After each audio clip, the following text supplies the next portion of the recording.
Good evening, everybody. Hello, hello.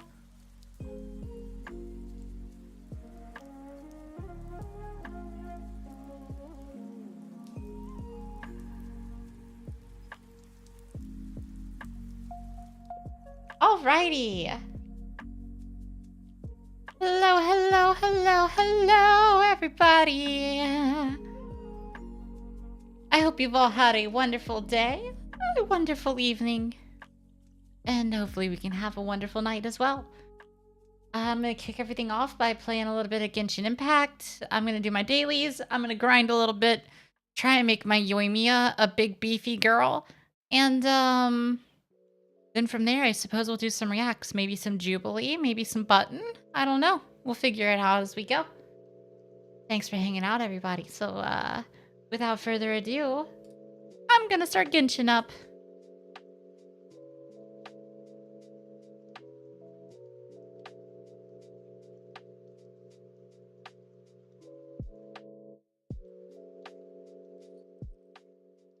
All right. Oops. Or you can look at my Chrome window right now. Sure. Turn that off. Yay. Hey, Dead Man. Hope you're doing well. Hope you've had a wonderful, wonderful day. I certainly have. I got to watch more gay DC supervillains, which is always fun. And I also I got a Squishmallow in today. I like to collect the Bigfoots. The Bigfoot Squishmallows, they're really cute, and I got one in today. That was super exciting and fun. I mean, other than that, I'm gonna be honest, I kind of just worked. Kind of cold where you're at? Oh, damn, it's cold here too. Of course, it's always cold here, so kind of hard to complain too much. All right, let me volume up just a little bit for us.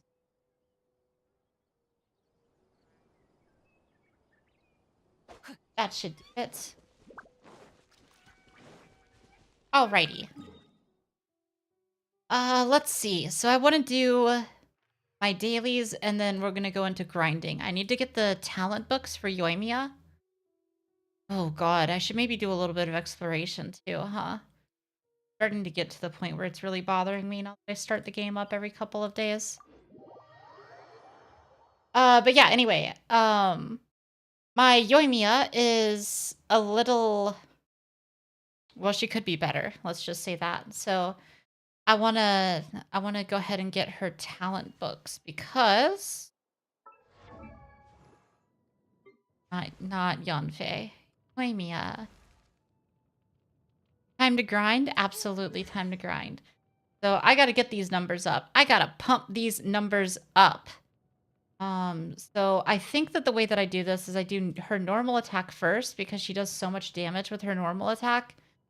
And then focus on her E because her E enhances her normal attack. So I'm pretty sure that's how that works.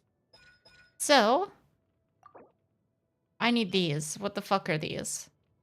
Dragon Lord's Crown. Horns created from hardened jade crystallized over 1,000 years are the natural crown of the Dragon King. Source. Azdaha. Oh, fuck me, dude. I have not fought Azdaha since the story quest, and the story quest Azdaha wrecked my shit. I'm not even joking. That was an awful fight. I'm not actually convinced that I can do it. Oh, I just have to jump on mushrooms.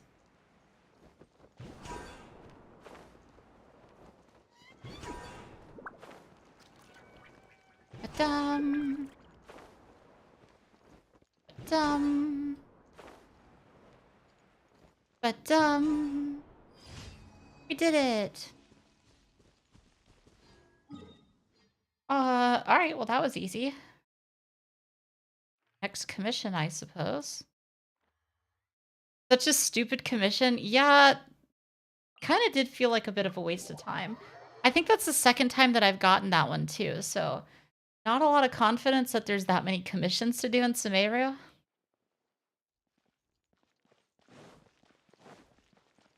Body and mind. The whole purpose of me doing my commissions in Sumeru was so that I could do exploration. But if I'm gonna run out of commissions this quick, then that's kind of unfortunate. Maybe it's just bad RNG. Excellent. Okay, where the fuck is this commission?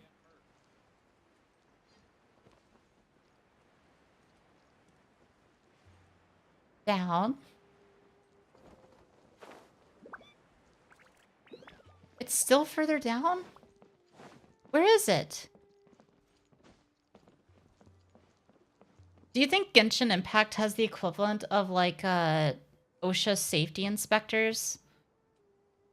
Because I feel like an OSHA safety inspector would have a lot to say about the amount of massive pits that are just in the world.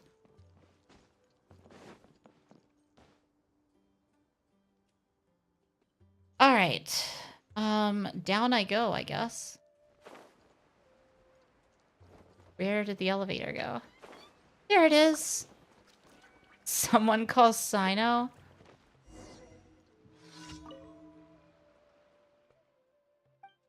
Are you an adventurer? I mean, the kind of adventurers who are skilled in battle and travel? Oh, yeah. I have fought gods, child. Kneel before me, for I am the Almighty. I took down La Signora. I 1v1'd Ajdaha.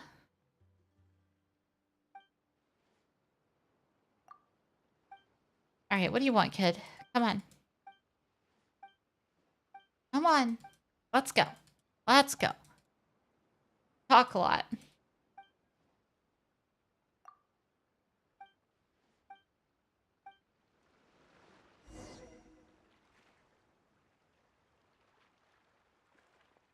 Fish. What is happening? Am I just supposed to chase this child? Do I have to beat him? Do I let him win? What's happening?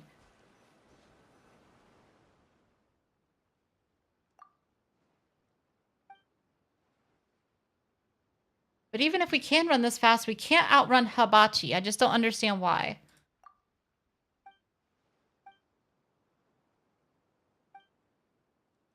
Okay. I have no idea what's going on. I skipped all the dialogue. Whatever. Give me my primo gems. Okay. Maybe the next commission won't be nearly as boring.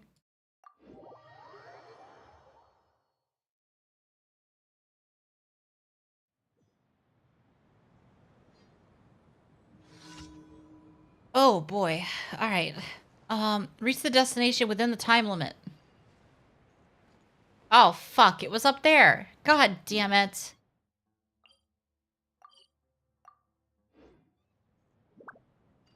All right, back around.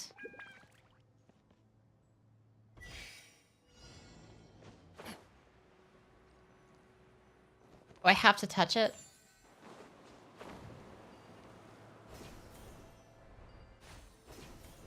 I have a love-hate relationship with these stupid teleport things.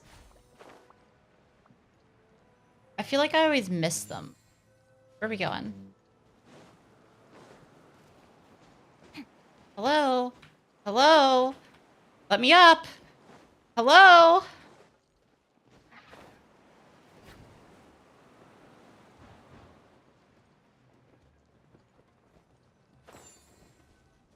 Oh, there's more? Body and mind. The bird wants to be friends? Yeah, I was very much trying not to fight that bird. Alright, last one, right? Yeah. All the way up here.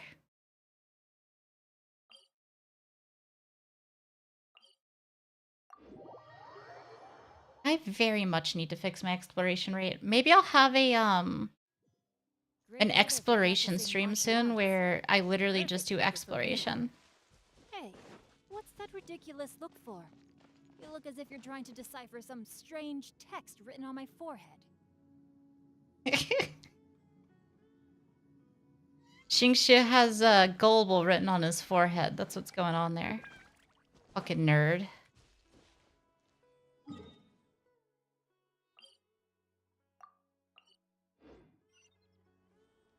Do you think that Xingxi gets bullied? I feel like he gets bullied.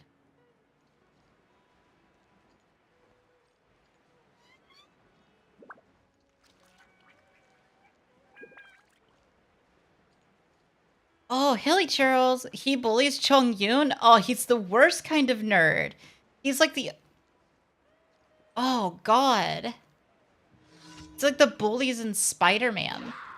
Who, like, bullied Peter Parker because he was, like, too... Like, not enough of a nerd or something, I think. Isn't that what they did in the first movie?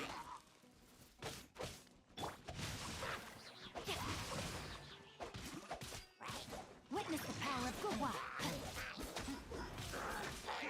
Fire hazard.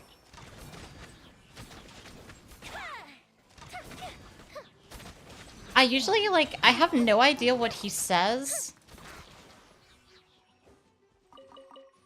Like, when you use Xingqi's Q, what the fuck does he say? He says, witness the power of the... And then from there, I just never understand what the fuck he's saying. I always hear, like, witness the power of the Wa!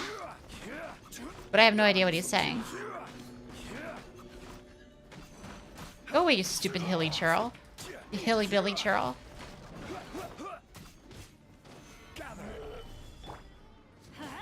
Everybody stand. Rain outlines your fate. Time for a light show.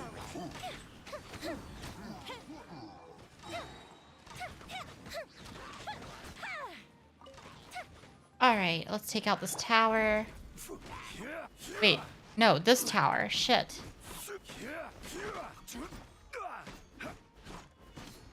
Come on.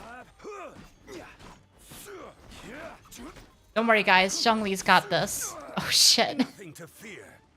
Yeah, see? Zhongli's on the job. I enjoying Genshin. Hey, Frost. I am having a good time. I am wrapping up my last commission here so that I can go grind for Yoimiya again today before I do some reacts. Which I'm basically about to do now. Nothing to fear. Yeah, my 500 damage Zhongli really made quick work of those hilly churl the hilly churl towers. Ugh, do you ever stumble on a word and you just don't know if you're saying it right? Hilly churl. Hilly churl. Yes, that's correct. But I don't know if that's what I was saying. Thank you for complete. You are so welcome, Catherine. Ad Astra.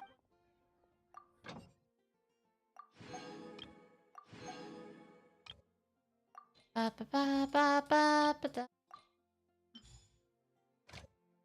All in a day's work, sending out my unpaid laborers to go collect materials for me because I'm too lazy and privileged to collect them myself.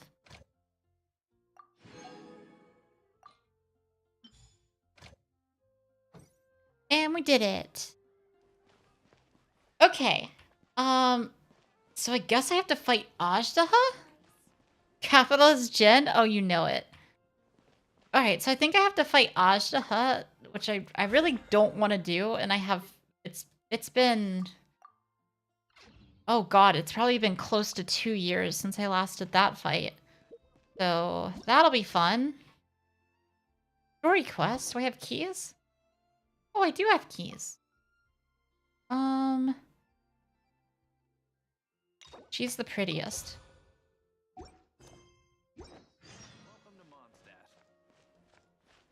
Alright, Ajdaha.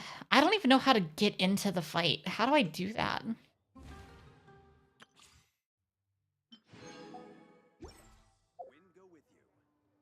The book?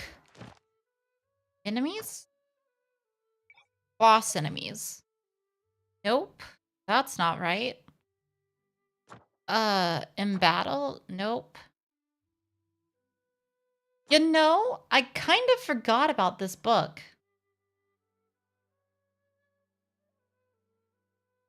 There's a domain in Liwet? Liwet? Oh, okay. I totally forgot about this book, which, maybe I should have been paying attention to. It's a I'm like AR what, 51? And I haven't upgraded a Statue of the Seven in Liwet to level 9? What the fuck is wrong with me? Oh, it's worse than that. I'm AR 53. I probably have so many of the other chapters ahead of it complete, and I just haven't bothered to collect all the stupid Geoculuses. Hey, Timmy.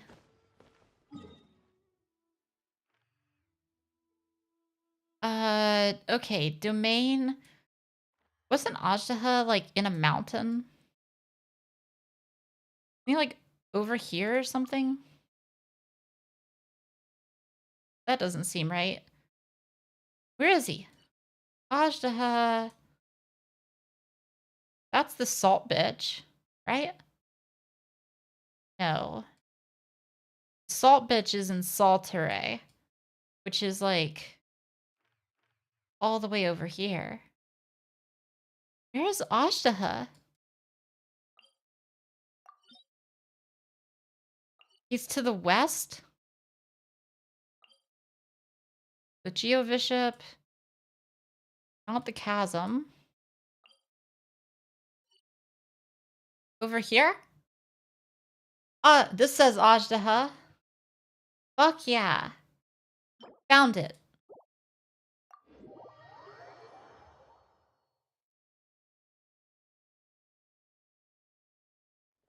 Oh, yes, this looks familiar.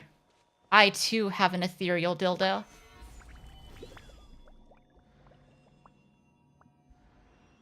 Alright, anyway. Sure, better... I guess we'll just go, right?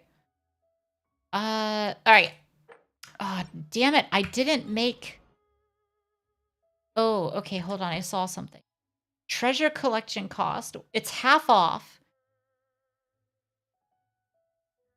So instead of wasting the materials for making the concentrated one, it's better to just do this, right? So I'll do one at level 80 since I haven't done this fight in a while, and then as long as I don't have too much difficulty, I'll bump up to 90. Is what I'll do.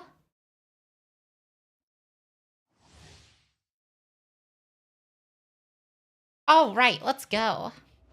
Hello, boy. You can only do it once a week? What the fuck? It is time, Morax. We settle this now. God damn it. What if I die? Crumble. Alright, what the fuck am I supposed to do? Do I just hit you? Is that it? Oh, shit. Order guide you. That did, like, no damage. Oh my god. Know my sword. Rain outlines your fate. Let me weave you a verse. Yes. Get back here, you... Oh, come back. Not good. Dude, what is it with Genshin Impact and just enemies being in the ground all the time?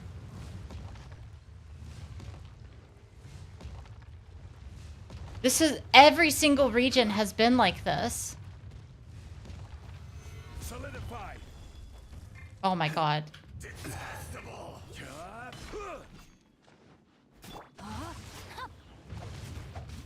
Fire hazard.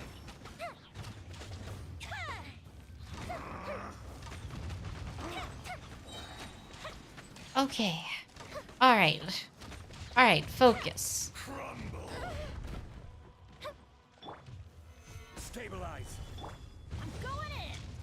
Rain outlines your fate. Time for a light show.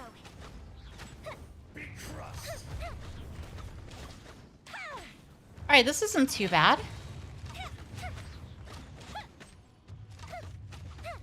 Go bishop down. Solidify.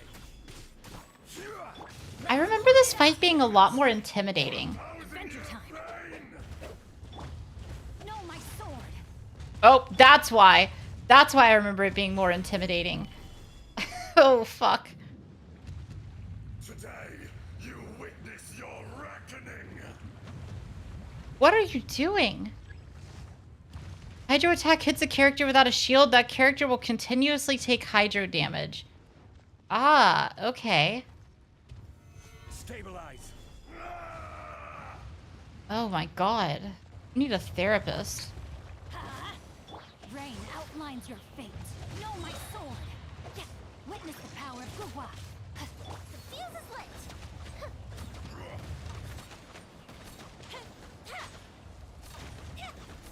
Detestable. Uh-oh, uh-oh, uh-oh! Gather. Fisher. Teamwork is dreamwork. Okay. Fire hazard. Back in the circle.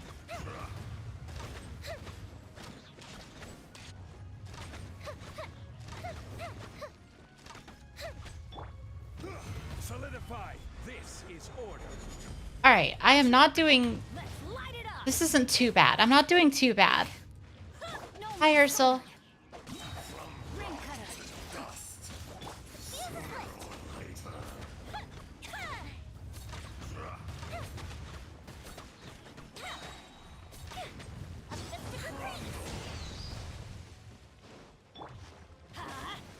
I'm going in. Rise. There is no atonement for 1,000-year pain. Light show. Let me back in. Let me back in.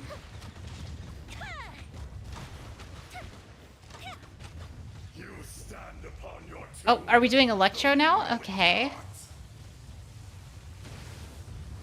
You look very Inazuman. experience an eon. I kind of forgot how grumpy Ajdaha is. Are you in the ground again? You fucking idiot.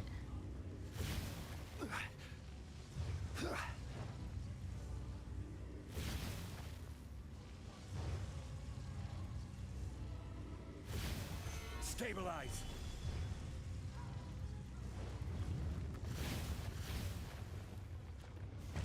Okay, are you back now? Thank you. You would be grumpy too if you got buried for 1,000 years? Wasn't he asleep? He didn't even know he was buried. Rain outlines your fate. Witness the power of Gugwa. Fuse is lit. The earth. Fucking grumpy asshole. He knew in his heart. Yeah, I'm sure he did. Oh shit, we're dying. Stabilize. Everybody stand back. Fire hazard. Where did you go? Oh my god.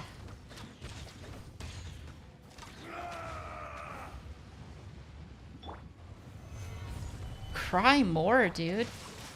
I'm still gonna beat your ass. Will not absolve you.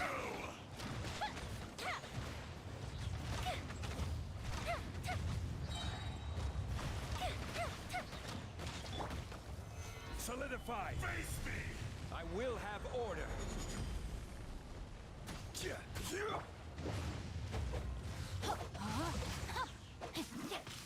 Shifting sands know not the mountain's permanence. Okay. Fisher. Here come the fireworks. Come on.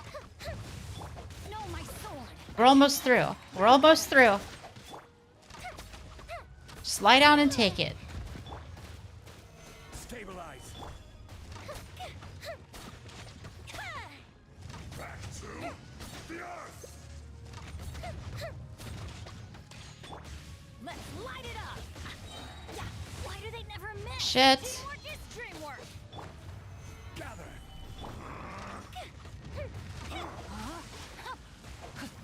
Time for a light show. Yes, okay. Whew. More axe. Less axe.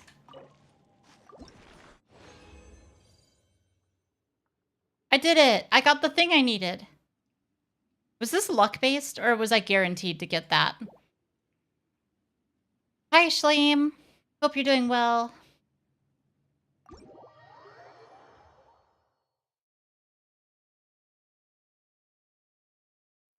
All right, now I can level up Yoimiya's talent once? Question mark.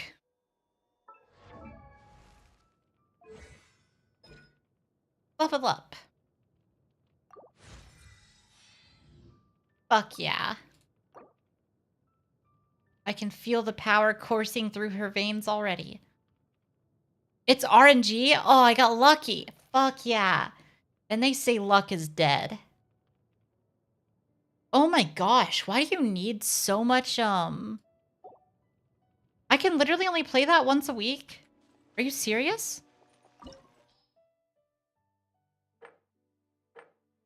Refreshes in 5 days. Remaining attempts to collect treasure. 0 out of 1. Ran into the stream. Looks fun. Thank you. Okay, seriously?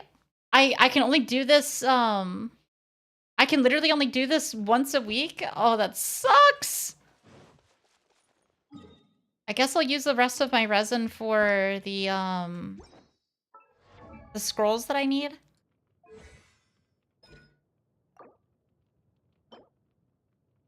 Monday, Thursday, Sunday, so I guess I won't get that one.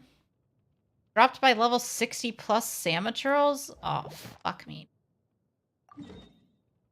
Sure. For now, but friends are forever. Let's go fight these things.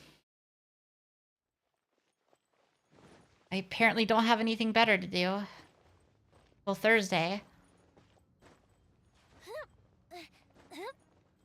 I mean, I guess I could focus on a different character, but I don't know. I don't really have the patience for that.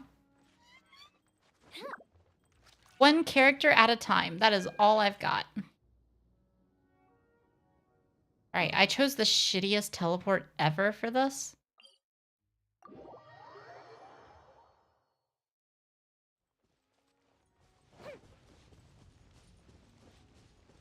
Okay. We'll jump in the... Where did it go? Oh, there it is. Alright, we're going out this way. A chest! Fuck yeah. And here I thought that I had like almost 100% exploration in this area. Oh, nope, it's 65. Never mind. I lied. Ooh, will we find any firework materials in here?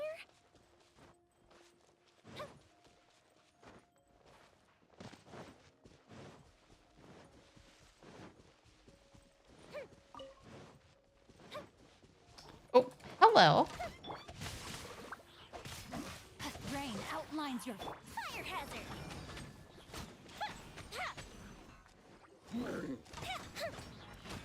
The music here is so sad. I know. I try to tune it out if I'm being completely honest. This area and fucking the entirety of Inazuma depressed me so much. The music in Inazuma is so sad that it literally sometimes triggers depressive episodes for me. Let's light it up. Let me weave you a burst. Time for a light show.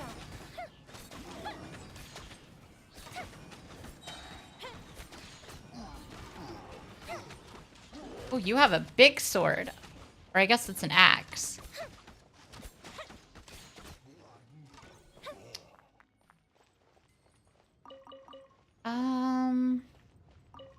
Alright. So here's a question. What the fuck is a Samaturl?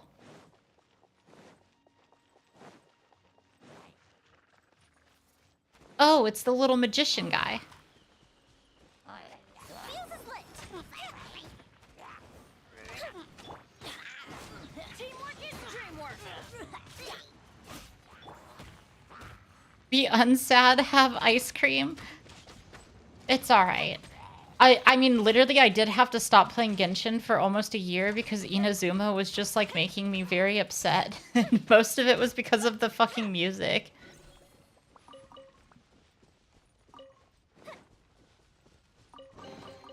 What do we have here? On to the next Samaturals.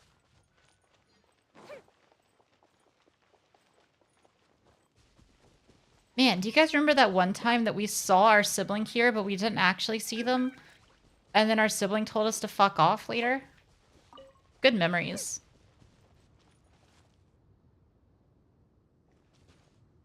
Alright. Alright, I need to think of like a cool one-liner to say as I drop down on these ne'er-do-gooders. Like, I can't just scream like, I am Batman or something, you know? I gotta come up with something better than that. Oh, I got it, I got it, I got it, I got it. Fireworks are for now, but friends are forever. Fuck yeah. Yoimiya can be a vigilante yet.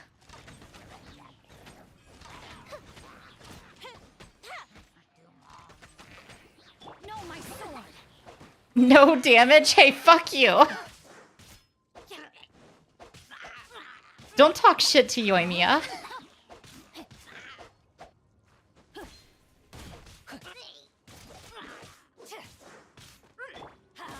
Can you please die?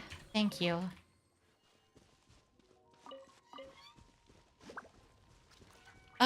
Next Samaturals. Who will be the next magician to taste my blade? No damage, Peepo sad.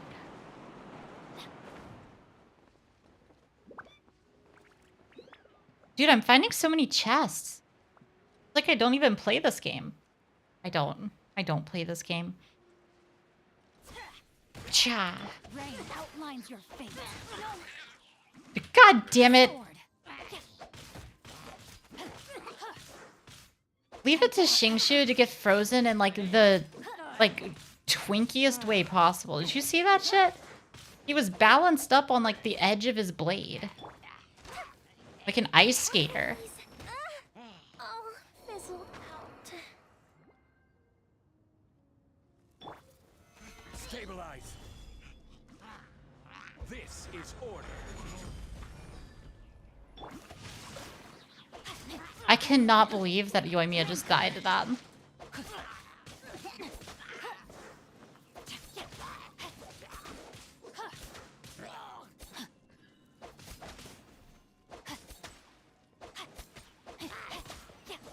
Alright, I just want your scrolls. Please, please, please, please, please. Thank you, thank you. Excellent. Revive Yoimiya. Everybody stand back. Alright, we're good to go again.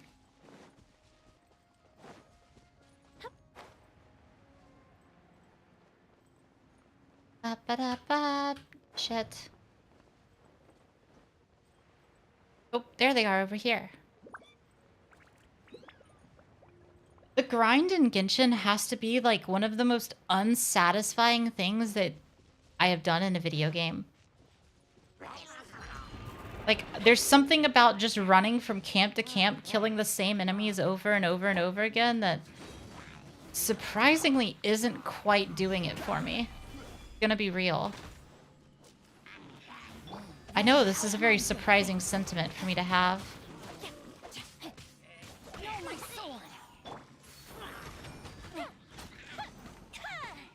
You also are doing this like 2 years after launch?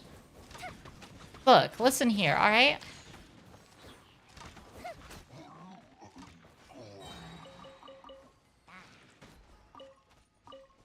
Better late than never.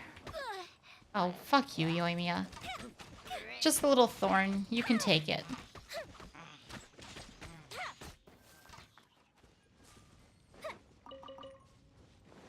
What?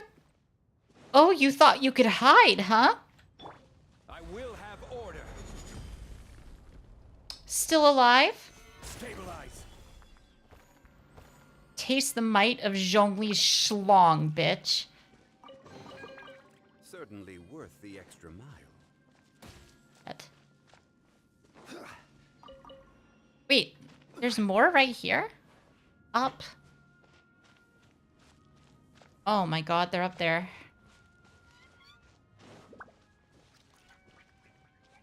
How the fuck do I get up there? Is there a teleporter? Nope. I guess I'll go the long way.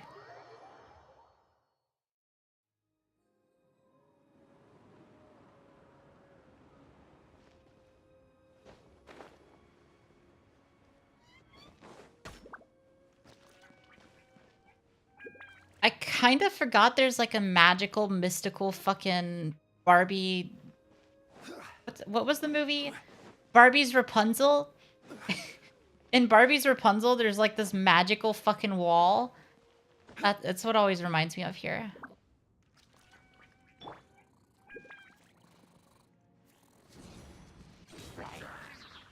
Get fucked, bitch! Oh, you didn't die? What the fuck? Alright, now you're just being insolent.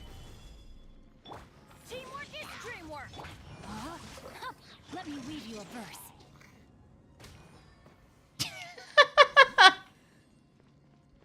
Goodbye. What was I doing? Right. I need to be hate criming specific hilly churls, not just any hilly churl.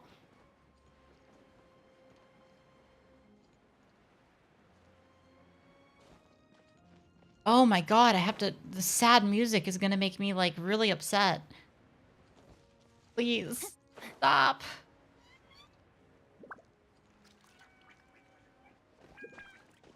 Oh, I can hate crime these hilly churls. No, my sword. Time for a light show.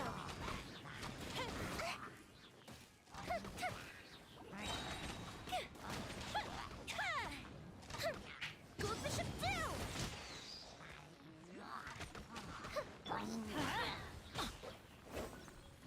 Gotcha, bitch. Okay, I know there were two of them. Did he not drop scrolls? Fucking asshole. Okay.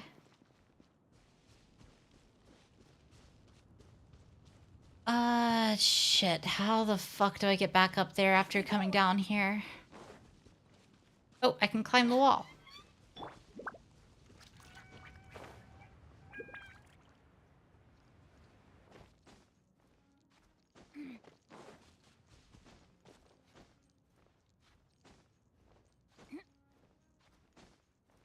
Am I gonna make it up the wall? Oh, yeah, I'll make it. I'll make it.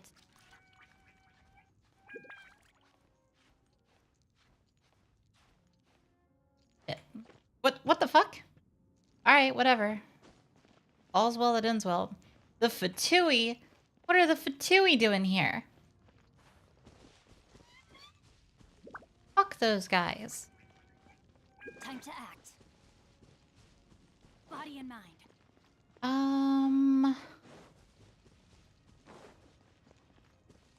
Oh, fun. We have an Abyssal Mage.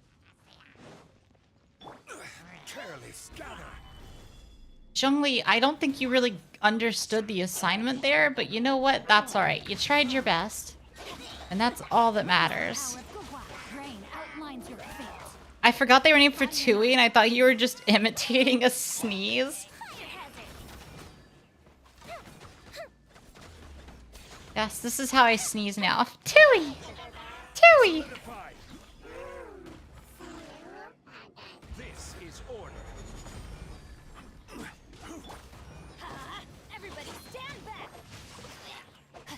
There's something that I kind of appreciate about Zhongli declaring that order is dropping an asteroid on somebody's head. It sounds like a cute sneeze. Tui! Tui! Ooh, let me open it.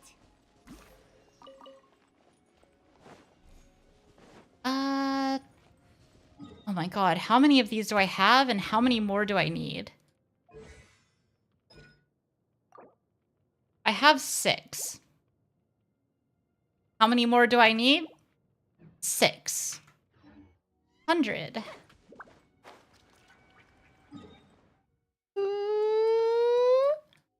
Yeah, sorry. I'm doing SpongeBob jokes. It's funnier in SpongeBob, but that's not really the point. It was more of a joke for me. All right, I'm gonna run to the stupid alchemy table really quick and do my best to not engage with the nerd that mans the alchemy station, whatever the fuck his name is, Timaeus. Okay.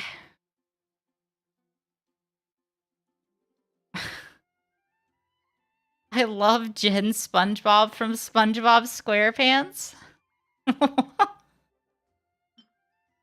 Forbidden Curse Scroll. This is the one that I need. All right, how many of these can I make? Is there a character bonus? A character bonus. Boom.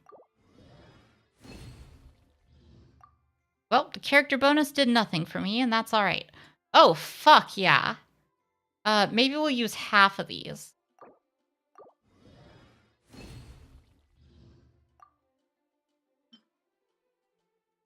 There we go. Fuck yes.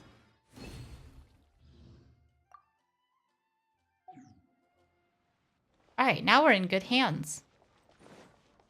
I can't collect the scrolls until Thursday when I stream again. So I guess I'll find something else to do with my resin. Maybe I'll just convert my resin today and then we'll do reacts. How does that sound? That sounds like a fun time to me. Ancient alchemy truly is fascinating.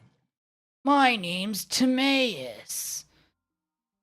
All I talk about is alchemy and the ancient arts. React Andy time? Yeah. I just gotta convert my fucking resin. Dinst resin. Boom. Oh yeah, there's no bonuses for that. MiHoYo doesn't hand out money for free.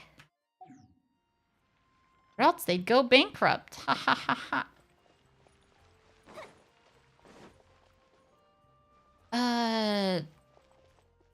Oh, and I have to do my battle pass.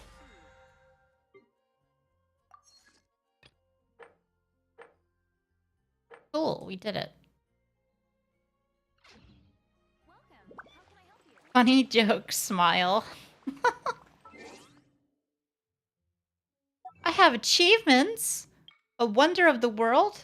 Slip up in a race against Hilmy. Oh, fuck you. I let that kid win. I was being nice. I was trying not to demolish that kid's hopes and dreams. Oh, Lord. Learn 180 furnishing blueprints. Previous viewers may know that I learned about 1,000 blueprints. So I'm kind of surprised that there were not more achievements for that. Holy hell. You did all of that last stream? Yeah, I did. I did 180 I did 180 furnishing blueprints in one stream. What is this? Wow, that sounds fucking boring. All right. We will be ignoring that. All right, let's do the reacts. We did the button last time, so maybe let's do Jubilee this time. Jubilee is a little bit more involved because we get to play detective. So that'll be fun. Let me pull it up really quick. Ba-doop-ba-doop-doo. See, a professional streamer would have had it pulled up ahead of time, but I am not a professional streamer. I am an amateur. I have no idea what the fuck I'm doing. Jubilee doesn't do the button. That's Cut that does the button, I think. Jubilee does Odd Man Out and Middle Ground. Odd Man Out.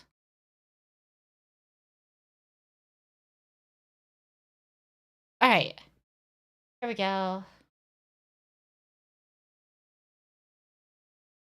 Ignore my Yoimiya guide up in the top corner there. That's not really important. They're just here for other stuff. A reverse professional would stream without their computer on. Stream into the void.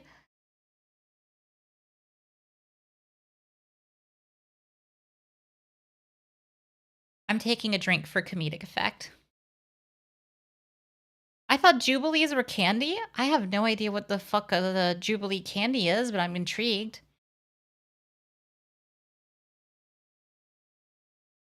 Audio? Hello? Oh, there we go. Alright. So, this is Odd One Out. If you haven't seen Odd One Out before, the premise is... Alright, hold on. If you haven't seen Odd One Out before, the premise is essentially that you usually have like one person or one or two people who are trying to hide in a crowd of other people that are holding a similar belief. And the catch is that the person who's hiding out in that crowd and trying to blend in does not fit in with the rest of them at all.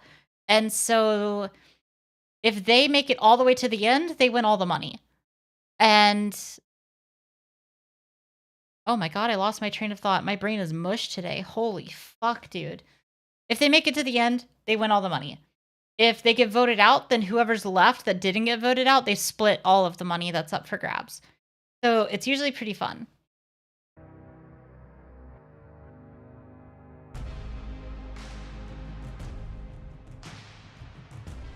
A secret pair of exes. Alright, I feel like this one's gonna be pretty easy because exes fucking bicker. They usually hate each other, right? And you can't really hide that shit. There's a lot of like subtle red flags with people who break up with each other that it's really, really hard to hide. Should we do like names and how long we've been dating? Yeah. Okay, I'm Sienna, and we've been dating for 4 months now. I'm Jamie. I'm Baron. This is Rose. I bet they've done the typical like gay, not an American, maybe trans. I think they've done gay and American. I think I've seen those recommended to me before, but I don't think I've seen trans. If I was in this, I would be extra busy just to win. Wait, what is that? What do you mean extra busy? Oh, extra bitchy. Oh, true. Pair of axes. Exes. So like people who used to date each other. Been dating for 8 months now. I'm Mason. This is Bree. We've been dating 3 years now. I'm Zach. This is Khaleesi. We've been married for a year. I'm Bailey. Interesting. We've been dating for 9 months now. I'm Elliot, this is Lucia, and we've been dating for a year and a half. We're John and Jess. We've been dating for almost 5 years next month. All right, hold on. We got the... John and Jess. We've been dating for almost 5 years next month. All right, we have the wide shot. We need to lock in. Let's lock in our first guess. We can change our guess as we go, but if we get it right first try with no evidence, oh, we've got it on lock. I don't think that they would have lied about being married. I think that that's like too much of an obvious play. So for no reason in particular, I'm going to go with these two on the end here, the last two who were introduced. The last one? Okay, you agree? There's something about them. I'm sus. I am super sus. No ring. I only have one thing that will be a pretty surefire way to suss out the mole. Okay? If everyone's cool with it. All right. Deep breath in. Deep breath out. Okay, both hands up. Now, if you will, put the hand down. Oh my god! Dude, he just like Simon Says these people. What the fuck? I was like, I just heard put your hand. It's okay. All right, game's over. It's done. Yeah, no, I have his actual name on my nails. Okay. Oh, that's a red flag. I have his name on my nails. I changed my answer. It's them. They're the ones who are not dating. Everyone, show your lock screens. Wait, let's do one by one. One by one. Okay, low key, how many people actually set their lock screens to their significant other? Because my entire life, whenever I'm dating somebody, I consistently my lock screen is always anime bitches. Like, I think right now my lock screen is the Raiden Shogun topless. I hide all the like sensitive bits and I change it if I'm gonna be in like a sensitive area, but it's my lock screen's the Raiden Shogun topless. I've never set my lock screen to my significant other ever. Girl, this is not Genshin Impact.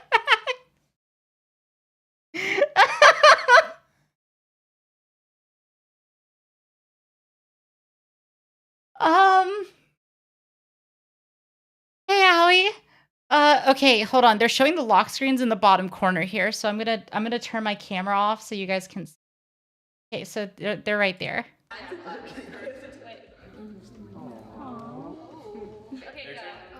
WonderCon, we went as Ghostface, Billy Loomis, and Oh wait, shit. Okay, hold on. I have a completely different opinion now because they're a cosplay couple. Oh wait, maybe that doesn't change my opinion at all. Actually, cosplay couples can go one of two ways. They're either like extremely toxic or they're extremely wholesome and there's no in between. All right, I'm going to go with like they're the moles, they're the extremely toxic cosplay couple on top of the fact that she literally fell for the trick and put her hands down. I've seen these videos. Yeah, they're super fun. This is at one of my good friends' weddings. This is mine.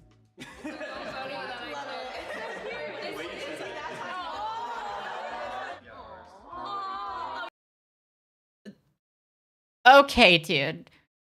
Oh, okay. I guess. You know what? Sure. Fine. I am very clearly not the authority or expert on this subject matter since my lock screen is apparently not to the standards of the people in this room. But whatever.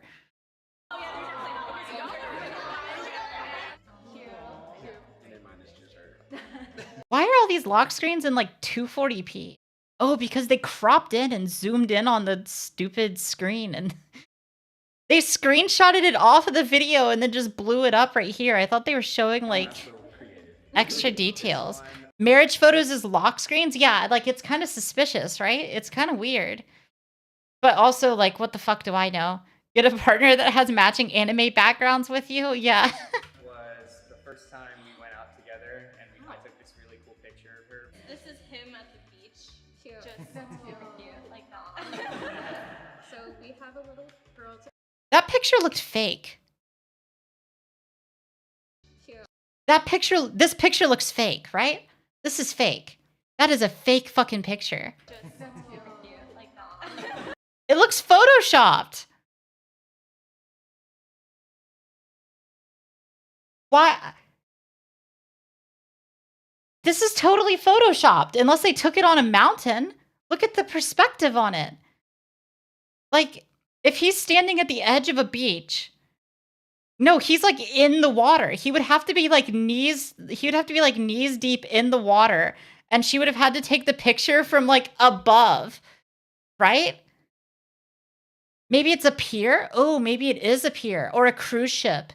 But she said it's the beach. But that does look like railing. So I guess it could be like a pier or like a cruise ship. So maybe it is taken from up higher. That would explain it. So we have a little girl. No, we don't have a daughter. We don't have a daughter. No, we have a fur baby.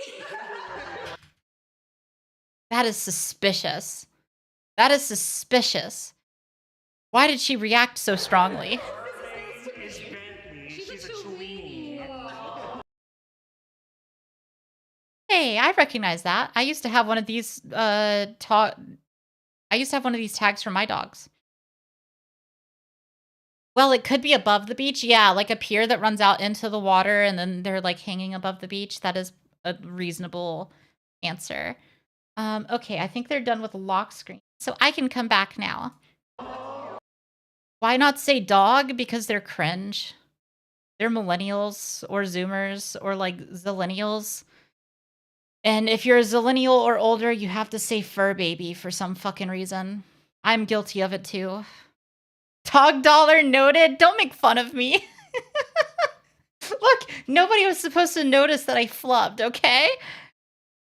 Okay, now this is based. The dogs as a lock screen, they could have broken up and still share a dog. Very true. Say I love you to each other. How about that? Everyone's, say I love you to your person. Yeah, one couple by one. Ooh, that's a good test. That's a good test. Yeah, Oh, they're kissing. That's a married kiss right there. What the fuck does that mean?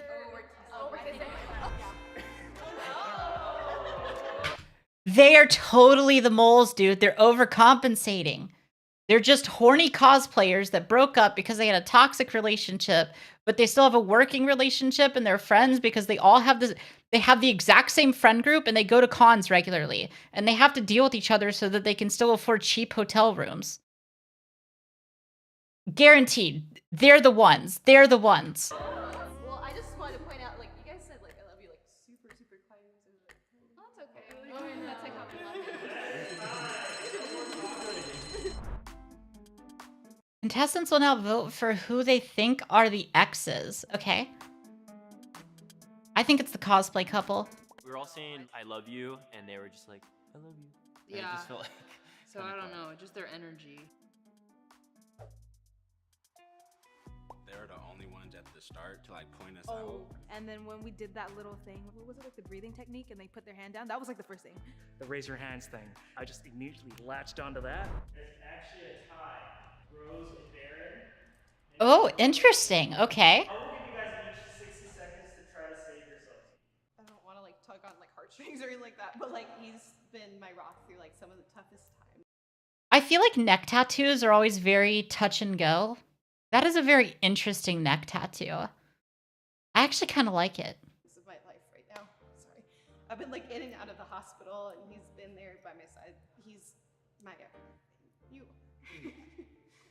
I always tell him it's not going anywhere. We're sticking through it forever. Ugh. Okay, hold on. She hit with like the emotional story. God damn it. She might be swaying me. She might be swaying me. Let's see what the other people have to say. Well, you guys would feel suspicious because we seem distant, but this is my person. If we do get voted out, you guys wanna, like, you know, we're not the mole. This is all really I have to say, so. And then people have concerns about the I love you, so we can do that. I love you. Interesting. All right, I'm still in the cosplayers. It's the cosplayers.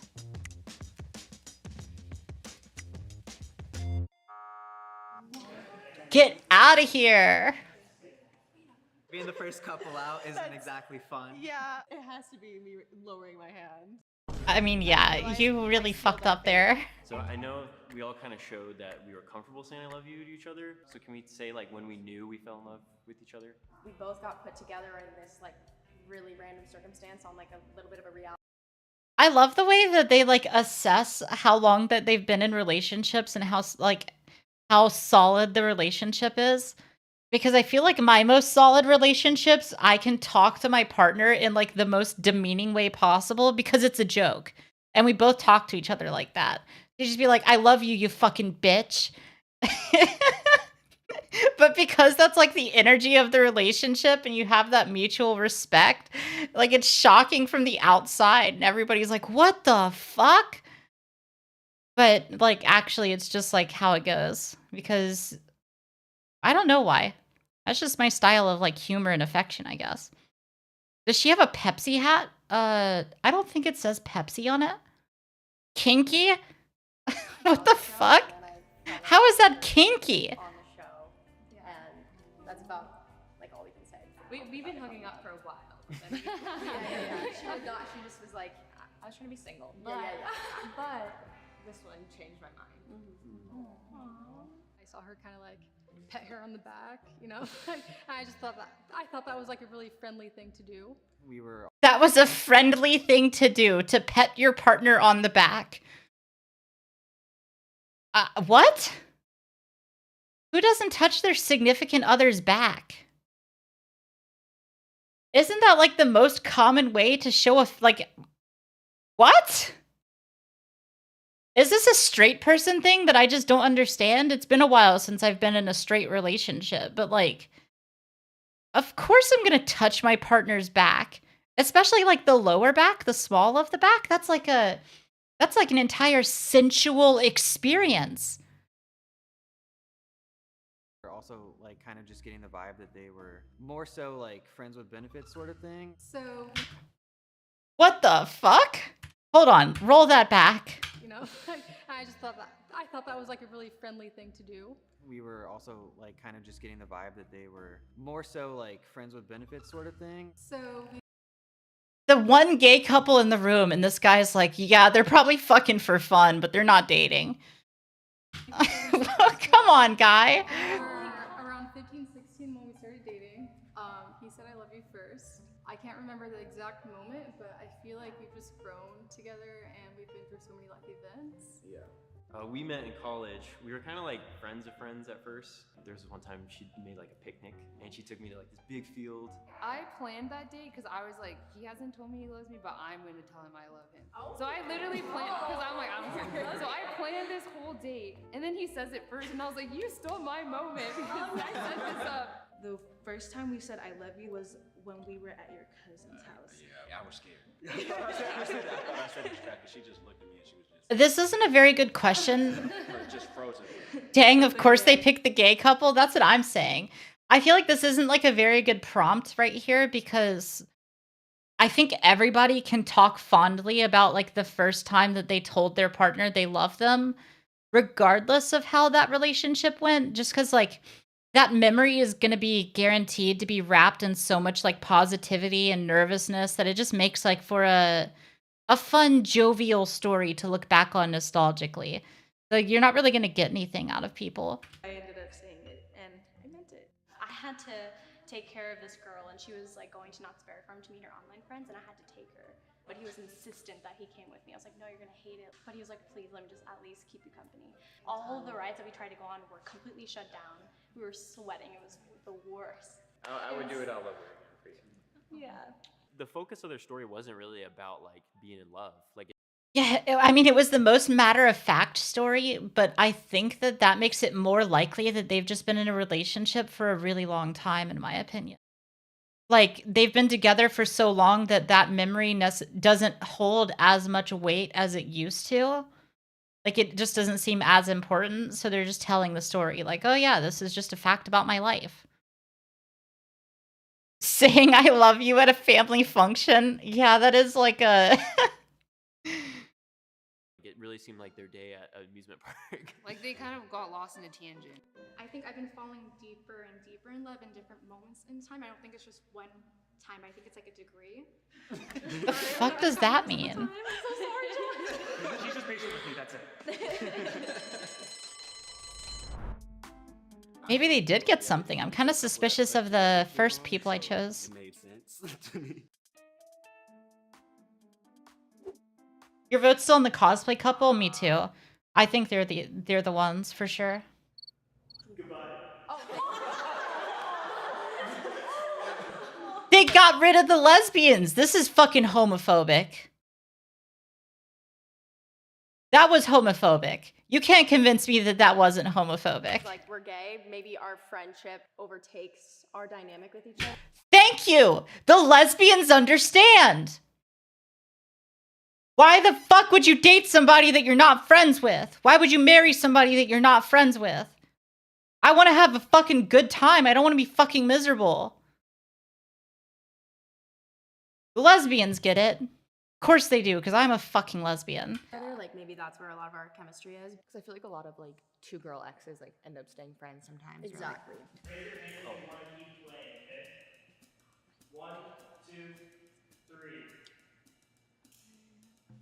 We're going to continue. Oh my God. Alright. Can I ask like a really deep question? What was your guys' This is stupid. I agree. Well, I guess we'll start. It was centered around like distance and availability. My brother plays football, so I don't see him too much. Uh-huh. So this particular time I had took the weekend to spend time with him, and then it was on Labor Day weekend. And our anniversary. Oh.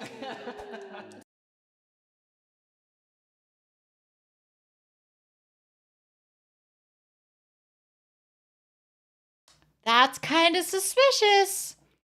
He forgot? You know what? To be honest, I forget my fucking anniversary all the time too. It's so hard to remember that shit. It's okay. Next. It's okay. We made it work. Getting put on the show was our last argument. Oh my god, I'm sorry for your loss. This show definitely ruined some of the couples in this room. We made it work. The biggest arguments that we get into are centered around the fact that she runs her own business. It's a writing photography business. So I try to help out with that, and I'm not the best at it yet, and I'm still learning. So she gets frustrated with me, and I get frustrated with her. I'm a very clean, organized person. I think I get a little like controlling. On Thursday, I had like a bad meeting at work. I worked like 70-hour weeks, and I just came home and I was just like exhausted. And she's like, "Why are the dishes still in the dishwasher?" I'm like, "I'm sorry." And then like we kind of got in like a little. These arguments are very different than the arguments that I get into, because the arguments that I get into are things like, can we not watch the TV and listen to TikToks at the same time? And then it's also like, hey, can we turn the thermostat like to this temperature instead of this temperature? It's like menial shit. Oh, that is sus, but I can't even remember birthdays except my own. Ooh, do I remember birthdays? I think I only remember people who are really close to me. I remember birthdays, but outside of that, I have no idea when anybody's birthday is. You see us like kind of like bickering a lot, but that's just like our personalities. Oh, that's our love language. Yeah. Stop. Our love language is bitching. What? So I think our biggest fight was similar to y'all's. It was actually also our anniversary. So this time last year, we had a really big fight. It lasted for like 3 weeks, where he had said yes to a commitment on our anniversary. You know, I had reservations for stuff and whatnot, and you didn't even talk to me about that. Yeah, so she's the first relationship I've ever had, so like I'm having to learn that stuff. But let's kick it over to you guys. Oh, what? Oh, that's a touchy subject. Oh my god, he just deflected the fuck out of that question. He was immediately like, you know what? I don't want to drag up the fact that I'm a piece of shit and schedule things on an anniversary. So why don't we just go to the next people? Back to you, Chris. There was like a little cut on her foot, and she just kind of let it sit. And for a solid month, it just kind of like Learning it in your 4-year-long relationship? Yeah, can you imagine? Like, it was our 3rd anniversary, and he scheduled commitments on the day of our anniversary and didn't consult me about it. Oh, you know, it's my first relationship. We may be 3 years in, but I'm learning these things, you know? worse and worse, and I'm like, have you cleaned this yet? And she was like, no. And I was like, oh my god, why? I thought I did. Why are they all fighting about cleaning? Of all the things to fight each other about, you're gonna fight over like shit that can get done and is fixable and not like actual issues? Their argument about a cut that she got on her foot was weird. Okay, I will say it is kind of different if like you have a partner who literally does fucking nothing and never does anything and you've asked and they still don't do it. That's different.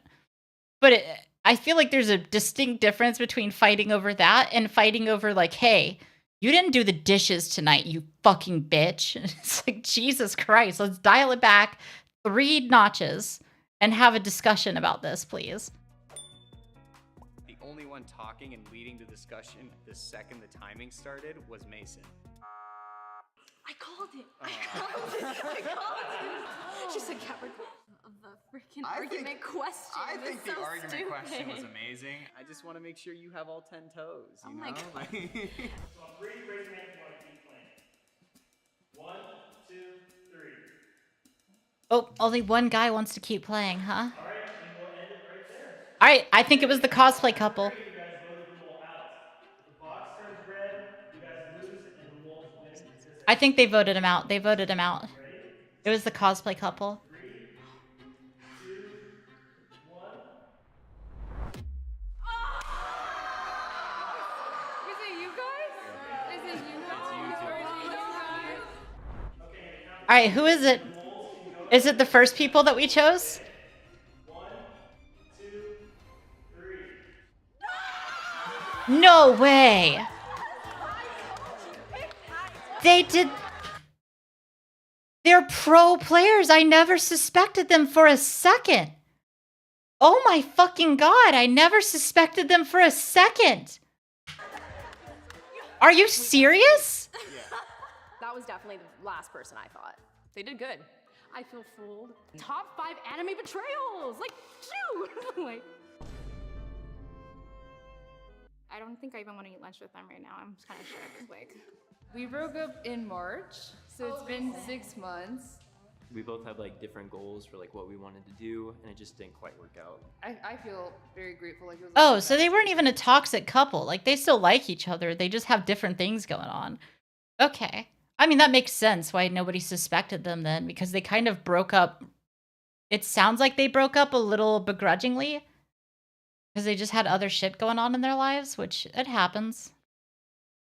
I can't choose any of you guys to be the mole. Oh, this is content. This is gonna be content. 6 people with autism versus 1 fake.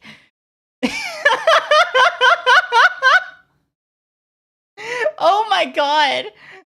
Oh, this is gonna be good. Oh, it's time to put my fucking autism to the test. If we're gonna figure out how much I know my own kind. How long until you think the neurotypical in this box does just like the most stereotypical like autistic shit, but it's so stereotypical that they just get outed immediately. This is gonna be the hardest. Even me myself, like it's like I think I'm the mole, honestly. All right. One of them does not have autism. You can't really tell on looks alone unless like we can sort of assume that people who don't really give a shit about their appearance too much because they don't care about social norms are going to be on the spectrum. Like let's take a look. Like oh, it's so hard to tell cuz people just look like people. Is anyone wearing uncomfy clothes? That's a good question. Like these sleeves are a bit much, aren't they? Disorder, yeah. I feel like this fashion choice tends to be very like I don't give a fuck about social norms. Same with the cats. I was diagnosed in. This is a very just like typical outfit, I suppose, but that doesn't say anything one way or the other. Middle school, and then I transitioned to a school for people on the spectrum. Once That's I a thing? graduated middle school. What the fuck?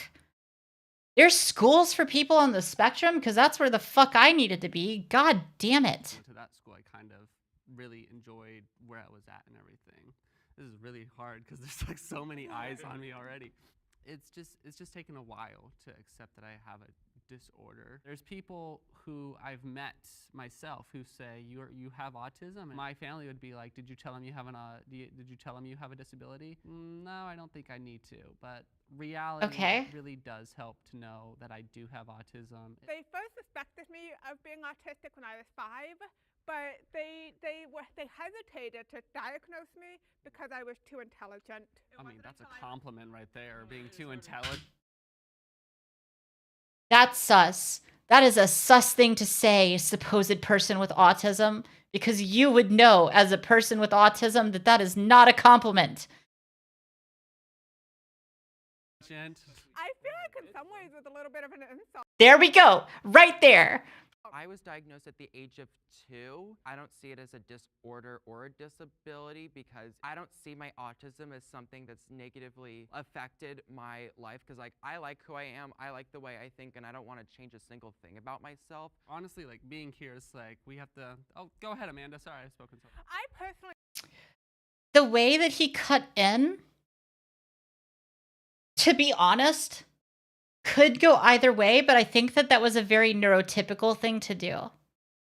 Because I did not personally feel like the flow of the conversation, I don't know, it's so hard to tell, but that felt like a very neurotypical thing to do, the way that he cut in like that. I see autism as a disability. I have a master's in disability studies. The medical model of disability inherently says that autism or any other disability is within our own fault, and that we are the cause of the disability. But the social model of disability says that society is is the cause of the disability. So autism is a disability because society is not made for me. Like, it's very obvious that she is definitely on the spectrum just because she's doing things like stimming while talking and avoiding eye contact and using her hands to overly express what she's talking about. Like, those are all things that they're kind of hard to fake because if you fake it, you don't look very authentic. So, like, she's very genuinely on the That spectrum. disability comes from without, not within. I grew up autistic and deaf, and I grew up feeling like I was such an outcast, and you know, and I was the odd one out. Oh hey, I just used the name of the. That was fun. I was diagnosed when I was 4 years old, and it's you know, like it's always been a difficult process for me. You know, like basically growing up, you know, going to school and everything. You know that people don't perceive me as this normal guy. So I figure if I'm gonna be this autistic person, you know, like might as well be the best autistic person that I can be. You know, I always preach. Yeah, you know, I always try my best to excel in school. You know, I always tend to be like one of the smartest kid in school. You know that's a whole stereotype. I would consider myself a late bloomer. I can't honestly say because I don't understand what it's like to be neurotypical. Yeah, like that's the problem. I can identify people who think like me, which is super easy to do. Me not being neurotypical, but it makes it really hard for me to identify the one person in the room who is neurotypical. So I'm kind of like looking for like, because the neurotypical person has to pretend to be autistic, I'm looking for like the red flags that would sort of like indicate like I'm faking it. Age of 22. I went most of my life always knowing that there's something different about me, but I couldn't put my finger on it. The reason why I only got diagnosed this year was because I recently. Do you see the way that they avoid eye contact and look everywhere except for at the people who they're talking to? That's very autistic. Metropolitan area that has many resources, and so that was one of the best decisions I've ever made in my life because I have access to. I'm basically just calling out the stuff that I do, to be completely honest. I really struggled to fit in. I really struggled to be able to come up with the right words to get other kids to want to talk to me. And so I stood out pretty badly, and that continued throughout my entire time in grade school. I remember first feeling what depression was when I was around 6. So when I was in university, they make us do these psychological studies because I was studying psychology. Interesting. And they have different things you can apply for. And I noticed one of them. Like you can't really apply. Like I'm looking at the way that she dresses, right?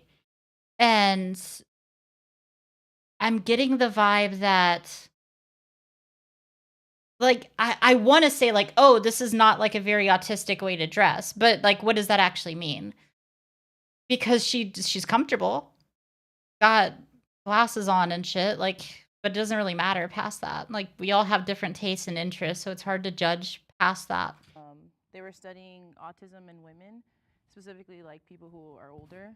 So I applied, and that was how I got my diagnosis, which was like. She's been stimming a lot when she's out of focus. Ooh, I haven't noticed that. Good eye.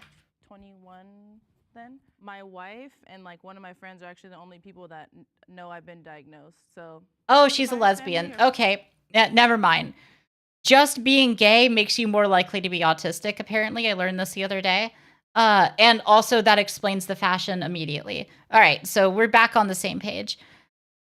I don't have autism, but I've always struggled with a disability. Plus, I feel like I have something that affects my ability to focus and talk properly. It could be ADHD. I mean, I don't want to diagnose you, but my ability to focus and talk properly is also fucking shot. I noticed because we do the same things. Friends, anyone who's watching, it was like an eye-opener. It was kind of bittersweet because it was like, I'm happy now. I have answers to all things that were going on before that I thought might have been something wrong with me. There is nothing wrong with you, okay? You're amazing. I agree with that. I agree. I agree now. Should I go ahead? Yeah. Yeah, I was diagnosed when I was a child, but I didn't know I was autistic because, I mean, as a 2, 3, 4-year-old, I mean, I don't know how one even knows what's supposed to be up with them. So it's definitely hard to speak in a group situation because I can never tell the rules of like how to, like when to talk and when to speak up. It's kind of like just jumping in like right when you're kind of feeling like it. Yeah, I'm also gay and trans. I think I think that the research suggests that the reason there's such an overlap is because autistic people are just less likely to give a shit about social norms, and that's what the cause of that overrepresentation is. So it's not like causal. It's not like, oh, you're gay, so you're autistic, or like all autistic people are gay. It's just like, oh, like because you're autistic and you happen to be gay, you're more likely to be out because you don't really give a shit what people say about that. A lot of my childhood memories from trauma. And so I lived my whole life just wondering why I couldn't connect to people, understand each other. Yeah. Can I ask you guys a questions about like what are stimulants? Like, do you guys like chew gum? Stimulants. That was a very interesting way to refer to that. Because I feel like he would have called it stimming or like how do you stimulate? He wouldn't say like stimulants, right? I would think. Or do you guys like have anything that you guys do specifically to like keep you guys calm? Plus, like we're literally watching him stim right now. He's stimming. Like while this guy's asking this question and looking him in the eye, he's stimming. Or keep you guys Stimming. Go ahead, Amanda. The color pink. The color pink. Oh, she's stimming. Yeah, you're right. Stimming. Stimming. So we've seen almost everybody on the screen stim so far, except for the guy in red. Favorite color in the whole world. My whole room is pink at home. My bed is pink. My bedspread is pink. And my pillows are pink. And my rug is pink. And my carpet is pink. I even have a framed pink picture of and most of my clothes are pink. I love pink. It's the best color in the whole world. Okay. I love blue too. I like blue too, but pink is better. Oh, okay. How do you guys feel about that term high functioning? I don't like that term I didn't at really all. think about it too much. What does stimming mean? Okay, so here, I have like a clacky toy, right? And so like sometimes if I don't know how to describe it. So like if I'm feeling mentally overwhelmed or like I have a lot of stuff that's like causing me to like have a meltdown, one of the things that people do to deal with that and to sort of like calm their brain is called stimming. And you like have clacky toys like this, or sensory toys, or like you'll like drum your fingers against a desk. You can also do quote unquote like self-harm type stimming, like poking your fingernails into your hands or like picking at your skin. Like it just depends on the person. But you'll see all of the people in this group do something with their hands since they don't have anything else to fuck with. Like she's picking at her hands, she's picking at her skin. I don't think I think about it either. Autism is too much of a spectrum. So many people with autism have so many different experiences. I can't choose any of you guys to be the mole. And you'll see she was stemming her hair before she went to use her hands. So there's another example. I can't choose right here. any of She's you guys stemming. to be the mole. This is gonna be like, the hardest even me thing. myself, like it's like I think I'm the mole, honestly. Like how they were like, try to find the mole, and we're like, maybe there's none. There's no Just go. Even the person who's neurotypical might just be an undiagnosed autistic. You never know that. You never know about that. I mean, like, damn, all this relates. Wait a second. Huh. The mole might not be neurotypical. Just because someone doesn't have autism doesn't mean the mole could have like ADHD or OCD. And could be overlapping the symptoms that could be associated with autism as well. My kid has a genetic. There's that pattern seeking that we see. Is not autism, but does manifest behaviorally and neurologically in many ways that are similar to autism. So when people interact with my kid, they often see an autistic child, but my kid isn't autistic. Does autism run in any of your guys' family? I realized I was autistic. It runs in mine. So I have a brother. He's 5 years old. Well, I guess he's 7 now. Whoops, I don't know his age. But like, I see him. I'm like, wasn't I like that when I was a kid? My mom was like, yeah, because we thought you're autistic too. I was like, what? And I just found out that my youngest nephew was just recently diagnosed with autism as well. So, but luckily he had an uncle who already experienced everything that he's going to experience, and I can and I could be a mentor towards him. Yeah, my dad is an undiagnosed autistic. Sorry, Dad. Go ahead. Do you ever like wake up Yeah, it's okay. My dad's an undiagnosed autistic too. And so are my siblings. Not autistic and like, or like you have a disability, you're like, this is just me. Like, Yes, it's called masking. I think I could be seen as neurotypical passing sometimes because I try to hide as much symptoms as possible because I was trained to do so at a very early age. People that don't have experience with others who have autism, they expect it to stand out, and that's not always the case. You know, I mean, we all look like humans. I think you can blame that partly on the media, how they portray us. We don't really have good representation of us. No, we don't. What that movie with Dustin Hoffman, Rain Man, where you being on the spectrum automatically means It's the guy in the red shirt. It's the guy in the red shirt. It has to be the guy in the red None shirt. of them have the same experiences that I do. So there's no way to have pinpointed, oh, this person is more quiet, this person is more socially awkward. There's no way to tell who was autistic or not. On the count of 3, will the mole please raise their hand? 1, 2, 3. Oh! Who could have seen that coming? I totally didn't see that coming. I didn't see that coming either. Does she just have like severe social anxiety or something? What the fuck? What?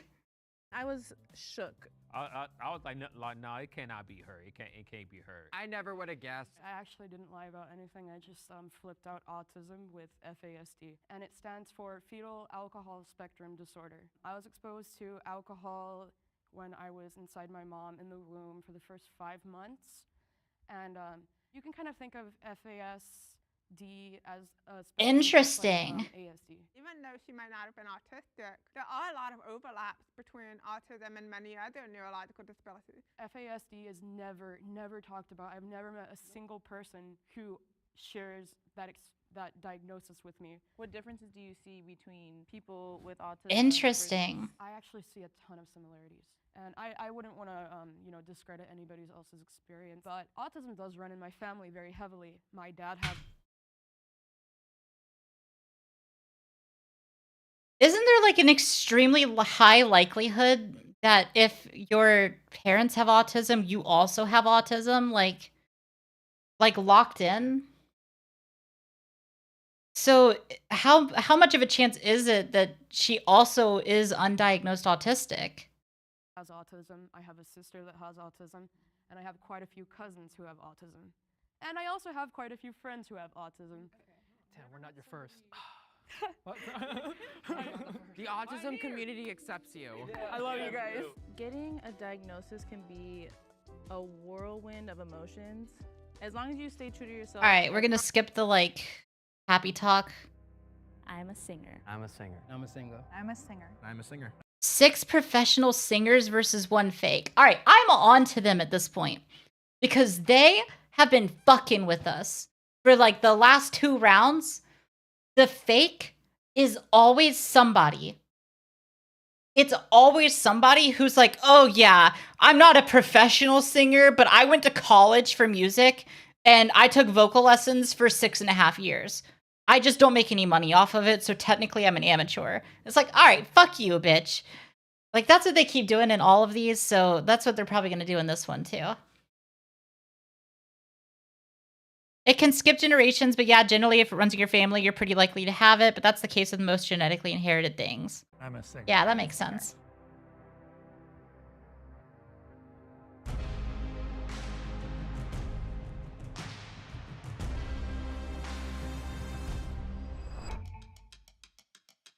Oh, they've all got headphones on. Why? Oh, there was text all over the screen that I completely ignored. Performances. Each singer will not be able to hear the other singer's performances. If you'd like to play along, you can skip to round 2. Wait, we should skip to round 2 then. Music do we sing? I'm like a contemporary R&B type of person, sprinkled with a little bit of pop. Cool. Yeah. And wait, can I ask, do you do live performances or do you record in a studio? This guy kind of looks like iDubbbz. Just a little bit. Like iDubbbz mixed with Michael Reeves. I don't know how to explain it, but that's just the vibe that he's giving off. Home or both? Both. I have live. I do live music, and then I have like my own recorded music as well that I've put out over the past few years. If you want to check it out on Spotify and all those other spots, check it out.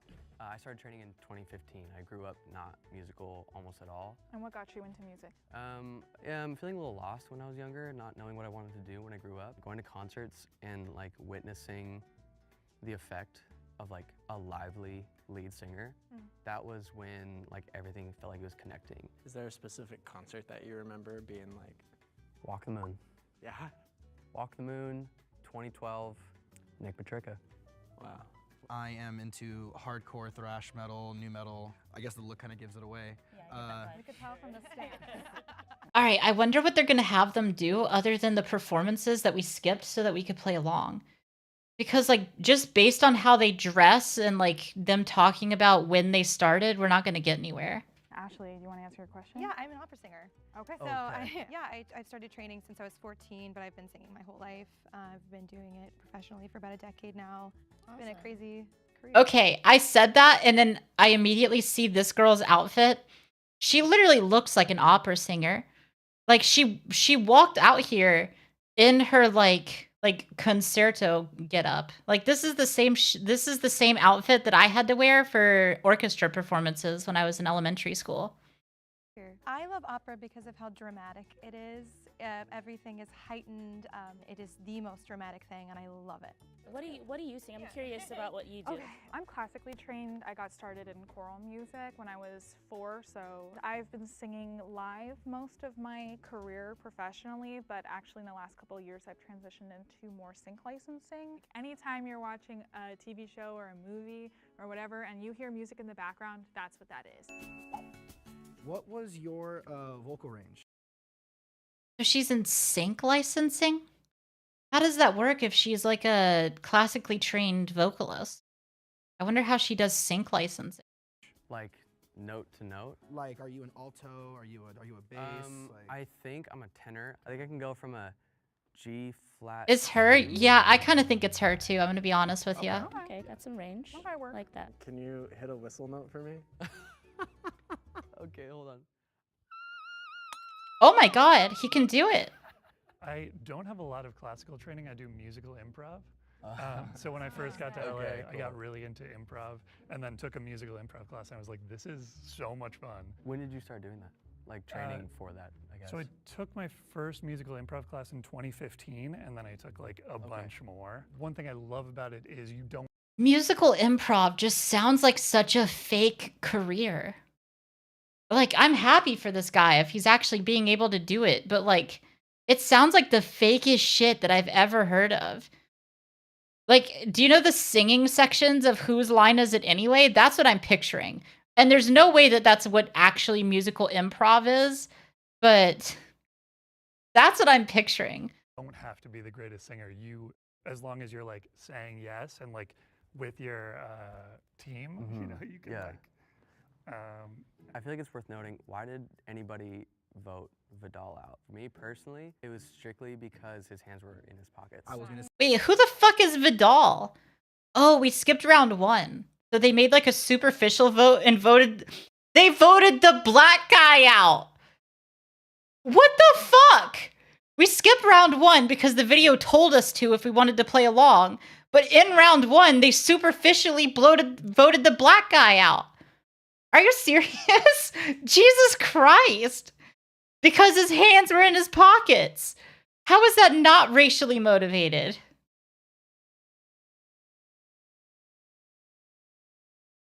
Class and I was like, this is so much fun. When did you start doing that? Like training for that, I guess? So I took my first musical improv class in 2015 and then I took like a bunch more. One thing I love about it is you don't have to be the greatest singer. You, as long as you're like saying yes and like with your team, you know, you can like. I feel like it's worth noting, why did anybody vote Vidal out? For me personally, it was strictly because his hands were in his pockets. I was gonna say the same thing. His hands were in his pockets and his posture was just standing. And you can sing that song very easily standing still straight, but the one rule when you perform in general is you never have your hands in your pockets. That's and that the was only a dead giveaway for There me. was like no movement for me. I mean, I guess the answer, how does having your hands in your pockets make you a fake? I guess because you're not supposed to do that. I do improv and I do music, and I don't do both because that is really difficult. Round 2, I voted for Shannon because I was like, okay, I don't know who to vote for right now. I was pretty certain we got it with Vidal already. I think Shannon's the fake. Josh is on my sus list, but he's about to go out. I think Shannon is the mole. Josh maybe actually does musical improv. Sorry. I was gonna give everyone free tickets to my improv show. Now I'm not. What rule is that? Yeah, I have no idea, but I also have no idea. I've never taken like singing lessons, so the fuck do I know? Voted out first. I just felt everybody was so confident, and the fact that I made it through 2 rounds, I'm proud of. If you think the mole is still in the box and you wish to continue playing the game, please raise your hand.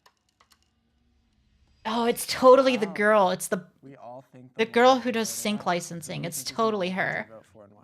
I think it was Josh. From the moment he started singing, he seemed to take it not as seriously, and he was kind of being silly with it. And I know Inventing musical improv is something an improv nerd would do. That's true. It's a self-fulfilling prophecy. to do something that I don't normally do. That's how I would do it. Like improv and music, I don't normally hear that. He said specifically you don't have to be a classically trained singer or like a really skilled musician. You don't have to be the greatest singer. What do you mean by that? Okay. I hope you guys aren't a mole. So I know. I know, yeah. Oh, did you see the way she didn't say anything? That is That means so you voted the sus. mole out and you win. If the lights turn red, that means the mole is still in the box and you lose.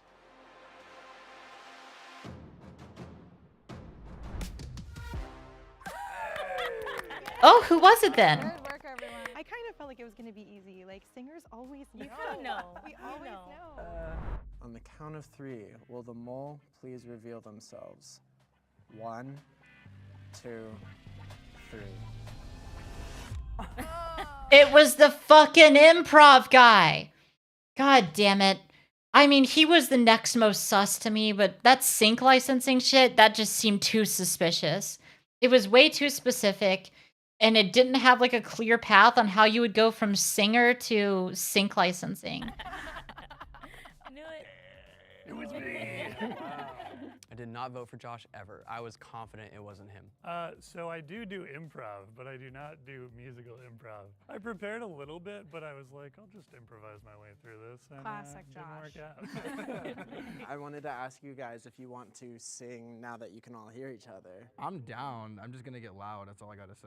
I want to hear you. All right, well, happy birthday. now that we know who it is, Birthday to you! Happy birthday to you. Happy birthday, happy birthday. are they going to have Josh sing? All right, let me show you guys how it's done. Let's go. All right. Happy birthday to you. Happy birthday. Josh is the best in the room. Best singer. It's confirmed. Josh wins.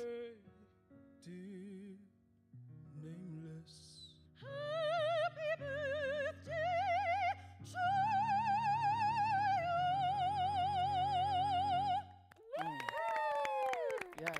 Man, do you know what the interesting part about I think the way that the rules work in this game is they voted the black guy out first, who was a legitimate singer, and he doesn't get any of the prize money now. I think that that's how that works. Like, you only have to split the money with the people who are still in the box. So if you make it all the way to the end and you vote out the mole and you're the last one in the box, you get all the money. I don't think that can happen, though, actually, come to think of it.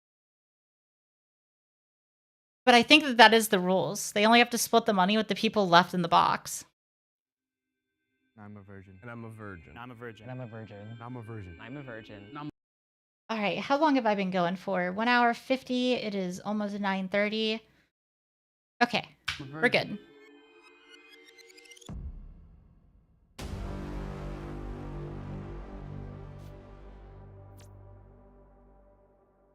Virgin men. Are you virgins? I grew up like Christian, so well, my mom was the main one that was like, make sure you wait, and so I don't know, it kind of stuck with me. For me, I grew up religious like you. It kind of stuck with me. That is the most cap fucking answer. This is going to be a hard one because you've got a box full of men who have to confront the fact that they're virgins, right? And it's all superficial, and they are all going to be way too fucking prideful to tell the truth. So they're all going to have these fucking shitty ass lies that sound better than the truth to them, including, I used to be Christian and it kind of just stuck with me. But I'm 20 now, so even for the past 3 years, I'm not gonna lie, it's not the religious aspect anymore. I'm just bad with women. Keep it real. Oh, he told the truth. For me, it's like, why not just wait and do it through the Sharia, do it through the Deen, because you know it's not worth going to hellfire for me. So for me, it's kind of a lot of reasons. One, I was a super late bloomer. I only felt sexual attraction for the first time like 4 years ago. Looking like I do, women usually aren't like bursting to get down on this, so I haven't had anything sort of just like fall into my lap. Yeah, it's not a priority right now. He's had sex. That man's had sex. He's the fake. He's the odd one out. He's had sex. You know how I know? Because nerds don't give a shit. If you're friends with other nerds and you're not a piece of shit, you can get laid. Easy. Easy peasy. Everybody's down to fuck. That's just like, okay, not like all the time, obviously, and with consent. But everybody in nerd communities is down to fuck. It doesn't matter what the fuck you look like. You just have to not be an asshole. Does anyone know about sexual transmutation? No. The fuck? Essentially, the desire What is this Andrew Tate shit? What is this guy going on about? you have to have sex is a very strong desire, especially if you're a man. Put it into the work. Put it into the gym. Watch what will happen. You will hit every goal. So that's kind of my reason. Yeah. He didn't say anything about other genders either, just women. True. Nice. I want to do it because I genuinely like want something from you and with you, not for just a simple like. So it has to do with Christianity as well. It talks about in Romans, offer our bodies as a living. Okay, see, this guy's the legitimate Christian. That or he did some reading and was prepared. But this guy, like, you don't casually pull Romans out of your ass unless you are pretty serious about the whole Christianity aspect. The weird thing is that he's done a classic Christian maneuver here, right? Because in Romans, Paul is mostly freaking the fuck out about Christian genocide, and he's like, if you haven't fucked anybody yet, then don't fuck anybody now, because we're all gonna fucking die. So you better run for your lives, run to the hills, stop sticking your dick in pussy, and hide, bitch. Like, that's like the takeaway of like a lot of Romans and a lot of the other books that Paul wrote. So interesting to just quote this one verse. Sacrifice, which is a good and reasonable, I'm underlining, reasonable. Oh my god, he did the fucking underline. He has the youth pastor aesthetic. He did the underline emphasize. Every fucking pastor reading off of a screen, they choose a random word in the verse that doesn't mean anything, and they enunciate it, they read it twice, and then they highlight that shit. Reasonable service. It's a gift that I want to give to my future wife. How old is everyone here, by the way? 22. 20. 22. 23. 26. I'm 32. 32. Dude, respect to you, man, for waiting. 3, 2, and you ain't never. Wait, let's talk about that though. This dude, the Muslim guy, is like, oh, fuck this. I'm having sex now. Because if you are not married by 32, you will still be a virgin, correct? Yeah, but my God, he ain't finna do me like that.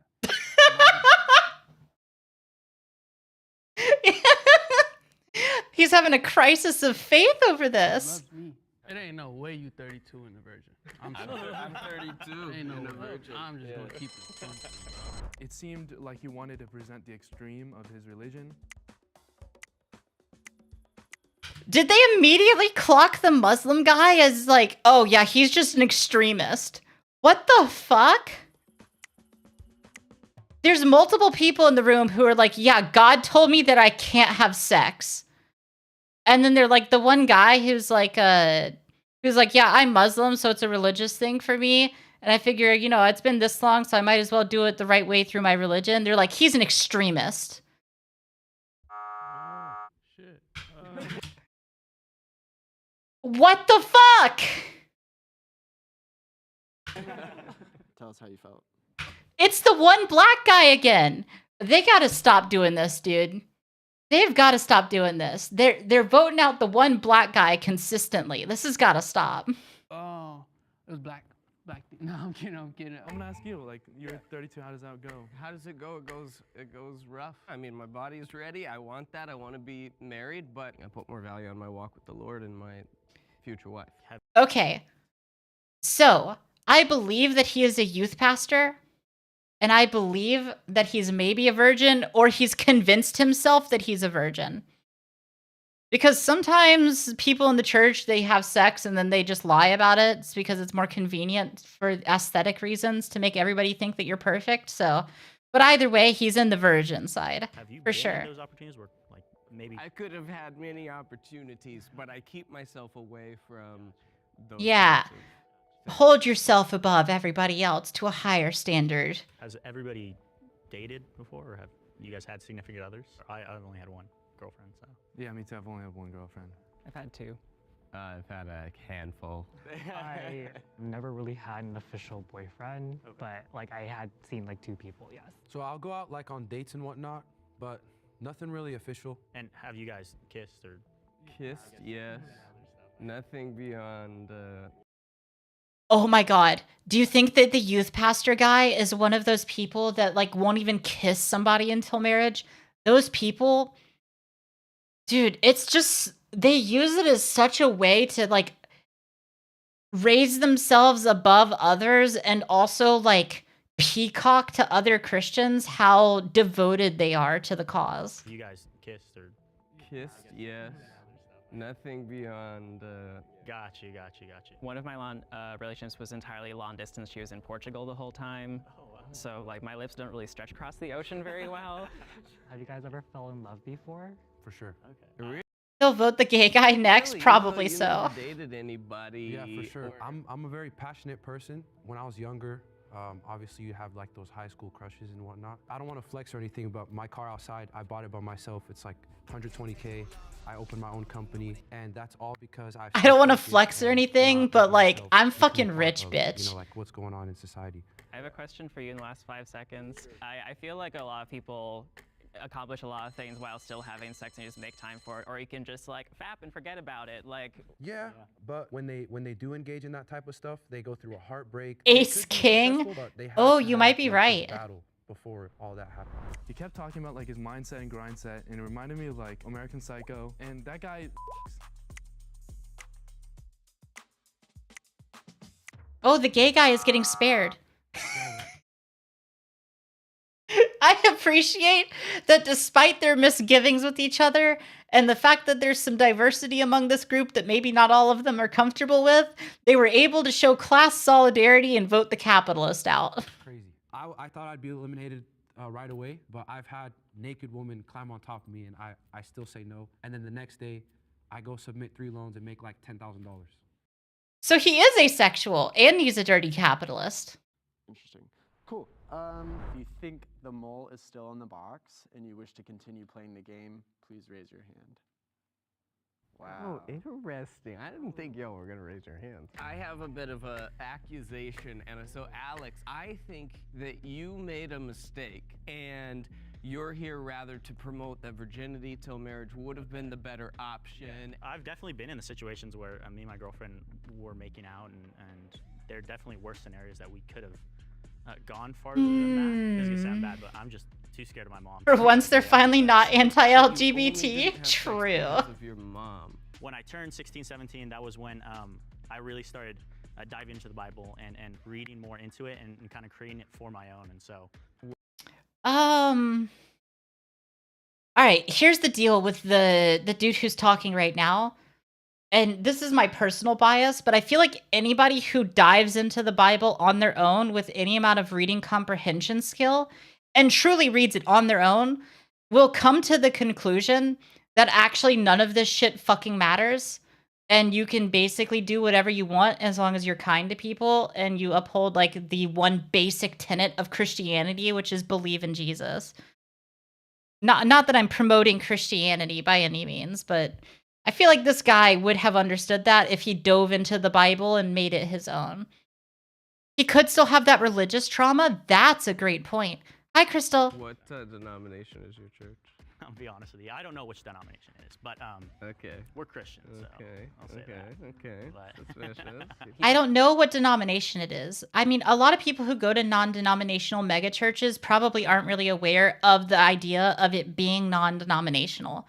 But he's very sus. Didn't know what his denomination was. Like, I feel like every religious person knows what their denomination is. He definitely cares about his religion way more than I do, and I know that my denomination like the back of my hand. I don't tell anyone that I'm a virgin. It's definitely something I really keep under wraps because I feel very like embarrassed and ashamed of it, like I've failed somehow. Once when I was in college, I was in this creative writing class, and the teacher declared upon us, your next assignment is to tell the true story of your first kiss. And I was like, oh God. And then she followed with, I know you've all had it, and it was like, oh, double God. I feel like this guy maybe misunderstood the assignment. You're supposed to tell the... Okay, the instructions were a little unclear on that assignment, but you were definitely supposed to lie. I do, yes, admit that I feel pressured to have sex because everyone else is talking about their guy, their girl, and I'm like, okay, I'm just like, what the F, you know? Like, I've been in band my whole life, starting in middle school, and I'm still in my college marching band. It's actually kind of uncommon when you say, oh yeah, I'm not a virgin, they'll be like, they'll kind of look at you like, you play clarinet and you've had sex? Growing up, I played football my whole life, and so that was a very big deal, especially at the high school I went to. I would say definitely at that time, I felt the pressure of just society saying like, dude, you haven't had sex, just go for it, it's easy. I would rather wait, that's me. Have you ever met a band kid? True. I just felt like what Aaron said was really smart, and it felt like a big CSI moment. Oh my gosh, I have fingers pointing in every direction. Like, I think I'm still stuck. Matt is my number one choice. I think Matt is the mole. But I'm suspicious of the, like, non-denominational Christian dude, and I'm suspicious of the band kid. It's like, oh, he definitely got him, that's it.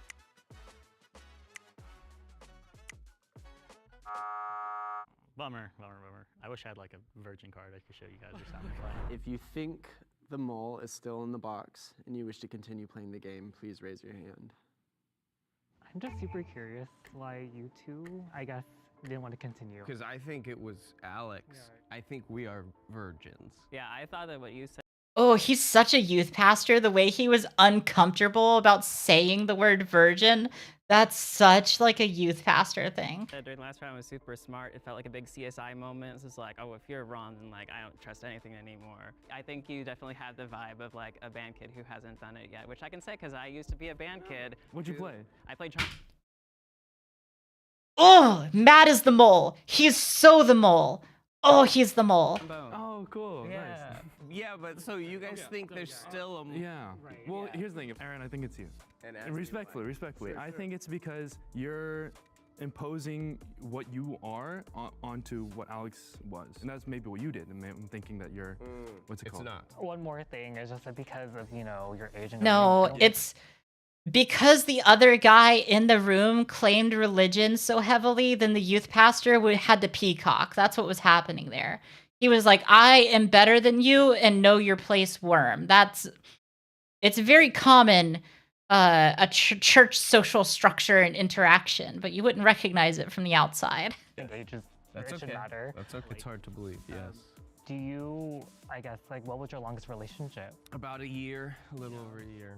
And then was there times where she wanted to, like, escalate it? Because I know you're, you know. I've only dated Christian. Yeah, there's the youth pastor and so answer. they've also wanted to maintain a certain level of purity. Okay, I see. So yeah, like he's probably done something and he's just fucking lying about it, but he'll be on the virgin side. Cool. Ominous.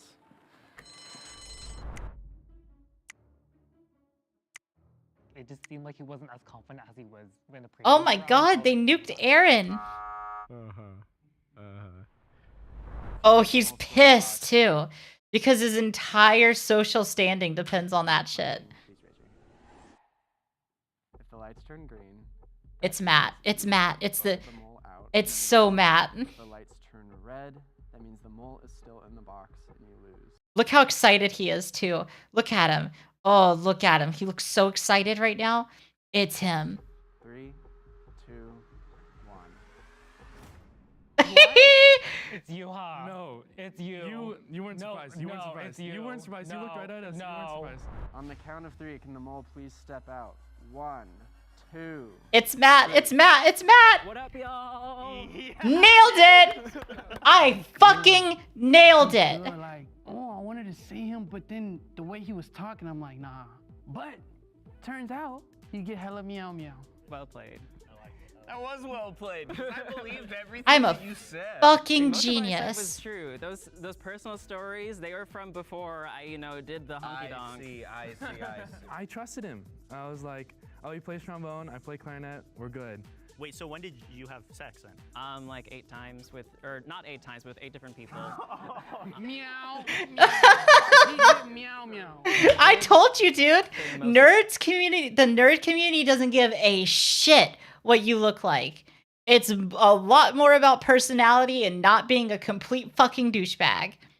Important thing that I will probably say today, and that's to all of the young men out there who don't look conventionally attractive and feel like they will never find love or sex because of it. No matter what you look like, There's always pussy at an anime convention. there are plenty of people who are into that. It's just up to you to find them, treat them with respect, have good hygiene. You'll be just fine. All right. I mean, basically, we delivered the same message, just in different, more verbose ways. So my Nectar Love print is All right, 6 bodybuilders versus 1 fake? The youth pastor was dying on the inside? You're not wrong. 6 bodybuilders versus 1 fake. How the fuck do you fake being a bodybuilder? There's no way. Like, bodybuilders have, unless it's like, oh, I used to be a bodybuilder. Right? RWEG, which means I have a reflective communication style. What the fuck is this? I am a we person. I missed who got voted out. They voted out the youth pastor at the end. They voted out the youth pastor at the end, and Matt, the person I was saying the whole time, was the mole. I am a bodybuilder. I am a bodybuilder. I am a bodybuilder. Uh-huh. I am a bodybuilder. Huh? I'm a bodybuilder. Uh-huh. I am a bodybuilder. Uh? bodybuilder. Uh-huh. How you can't be a fake bodybuilder. You either are or you aren't, right? Right? Like, you can't prove it with like weights or anything, because bodybuilders don't necessarily have to lift heavy because they lift for volume. I think that's how that works.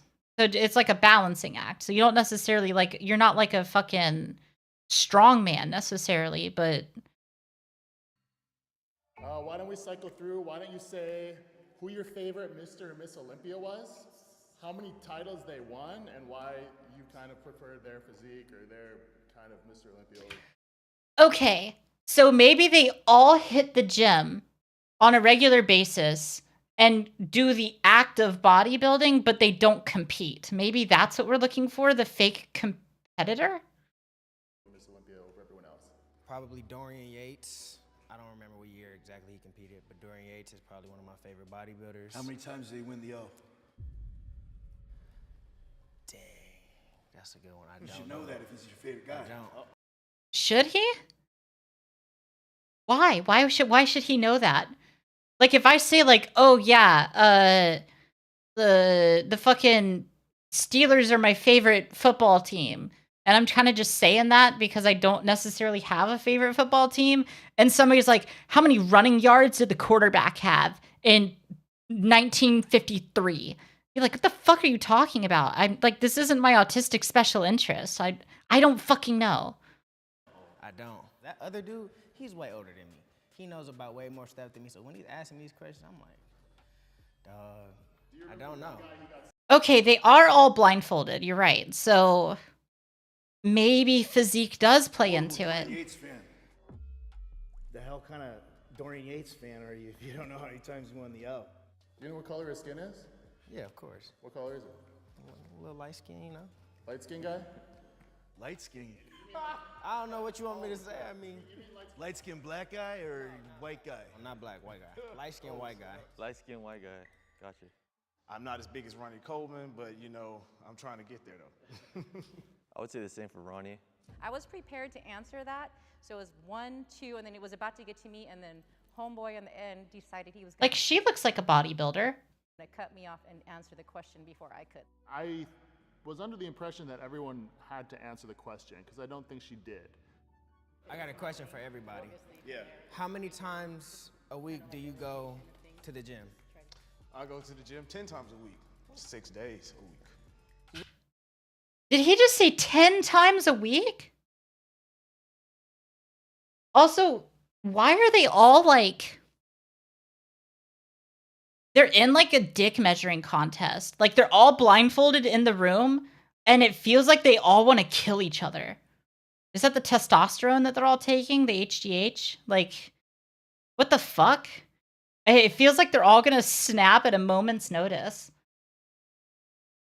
But anyway, back to the main point. 10 times a week? Who the fuck can go to the gym 10 times a week? That's more times a week than there are days. Usually, as a bodybuilder, the most important thing besides food is actually resting. And you only grow when you rest, so I thought it was overdone. That don't sound right, but I just went with it because I know bodybuilders can go to the extreme sometimes when it comes to working out. I go to the gym 5 days a week, and then I do things outside of the gym on the 6th day. I work out 5 days a week with weights and every day with cardio.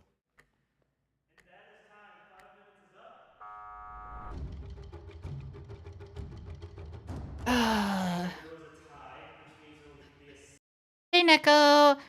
Also, the only guy not wearing shorts? Yeah. So the two that were voted were Dylan and Juwan. This show has got to stop immediately voting out the black guys. What the actual fuck is going on, Jubilee? What the hell? All right, I've been bodybuilding since I was 14, out of high school. I've competed. Are you like I'm sorry, I'm still stuck on that. That every single one of these that we've watched, they vote the black guys out first. What the fuck? In 3 bodybuilding competitions, I did 2 at the beginning of this year. The first one, muscle contest, and the second one was Fit World. Been bodybuilding for a little over a year. Always worked out. My first competition was the Muscle Beach last September.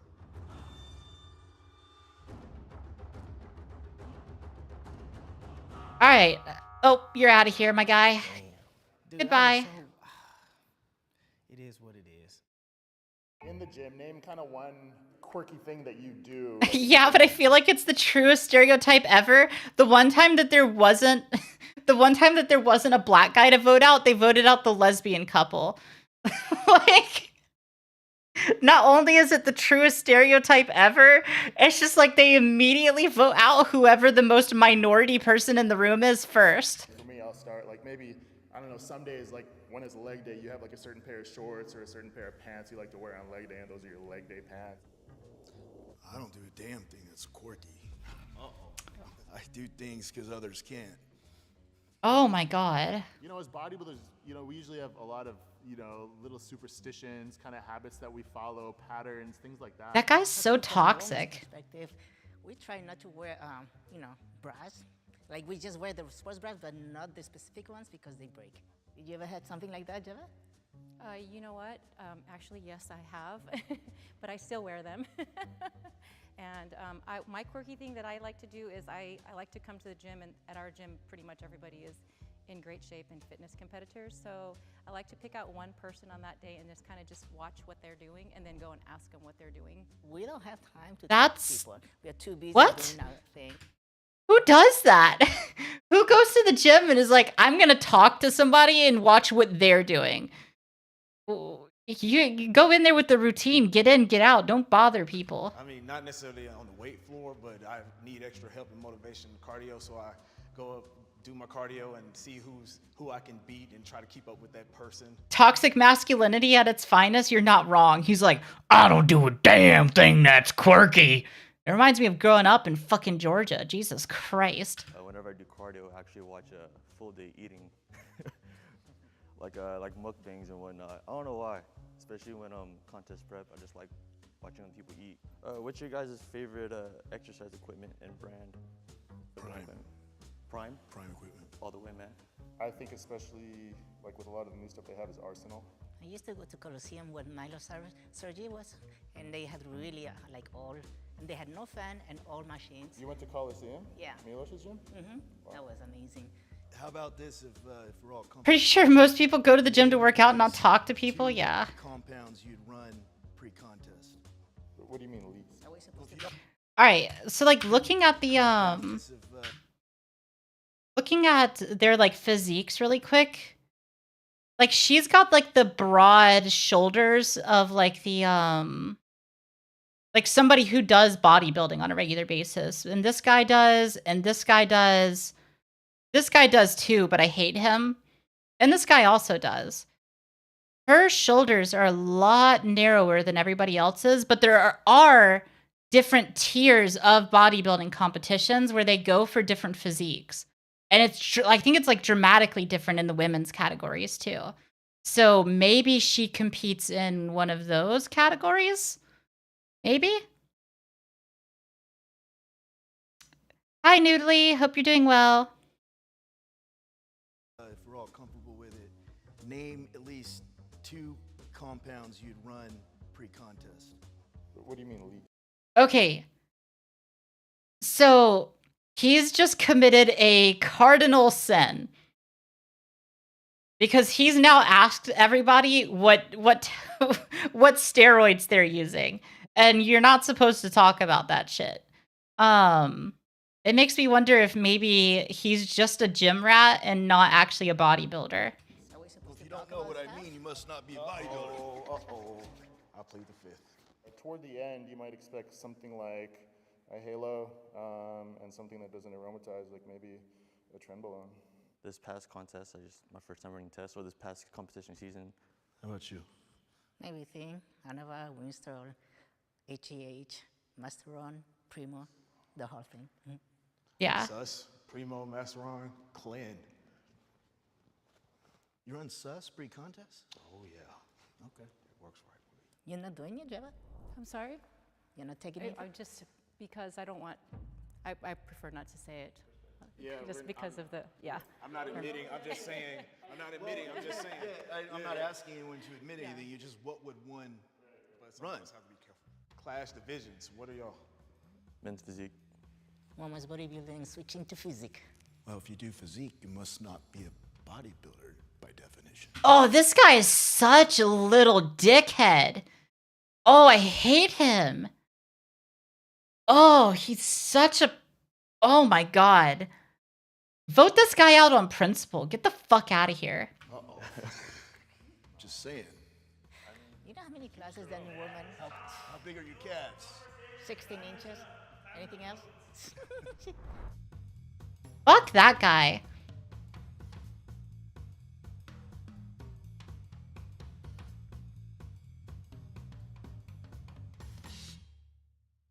All right, there's a tie again. And the 2 people that were picked again was Juwan. Just trying to kick me off. Is Jordan. Yeah, vote Jordan out. Get the fuck out of here. It's not even because people don't believe you're a bodybuilder. It's because they fucking hate you, Jordan. Get the fuck off the stage. But I am bodybuilding. I live the grimy lifestyle of bodybuilding. I have no reason to lie. I mean, my 619 square foot apartment is a gym.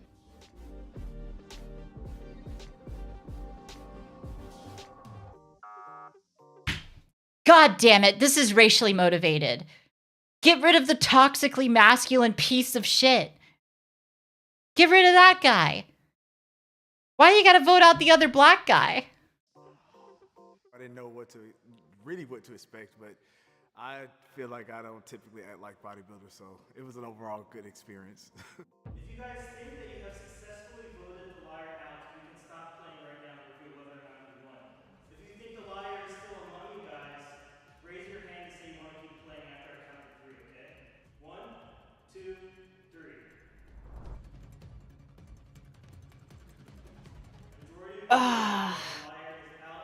This has been a tough one because I honestly have no idea who the fuck it is. I kind of just want it to be the toxically masculine douchebag because I hate him. Means the game is over. The box is green. You guys are good. If it's red, the liar is still there.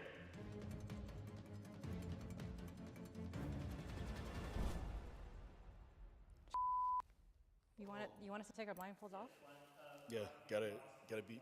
Damn. Second guess that. The liar has won the game. 1, 2, 3. Yeah, it's her. You know, I really came in thinking that, you know, we'd be able to mole out the liar, but I guess they were prepared. They were. This one was hard because I don't really like. I'm almost certainly that Jubilee invites racists to this now. I mean, to be completely honest, like they host the other show too that's like a middle ground or whatever where they intentionally invite people who were like hella Republican. And then they also invite like the most leftist, like liberal Antifa person you can find to the same room. All right. 6 wealthy teens versus 1 secret broke teen. This is going to be, I expect. Oh, wait, hold on. 6 wealthy teens versus 1 secret broke teen. Holy shit. Oh, the broke guy is going to get eaten alive. Oh, no. The wealthy have more class solidarity than the lower class. I'm fully expecting the broke person to just get eaten alive. This will probably be the last one that I do for the night, and then I'll call it. What is this ad? What if the broke person was rich but lost it all? True. So they like know all the social rules and shit? I'm a wealthy teen. I am a wealthy Oh, hold on. We have to get like the... I am a wealthy teen. I'm a wealthy teen. All right. I want to get my initial impression on each of them. I am a wealthy teen. She's wealthy. I'm a wealthy teen. She's wealthy. I am a wealthy teen. She's wealthy. Her teeth are perfect. I am a wealthy teen. Her teeth are perfect too. I'm a wealthy teen. Her teeth are also perfect. I am a wealthy teen. His teeth are also perfect. I am a wealthy teen. Perfect teeth again. What the fuck? They all have veneers. What's going on? They all have veneers. Or like spotless teeth. What the fuck?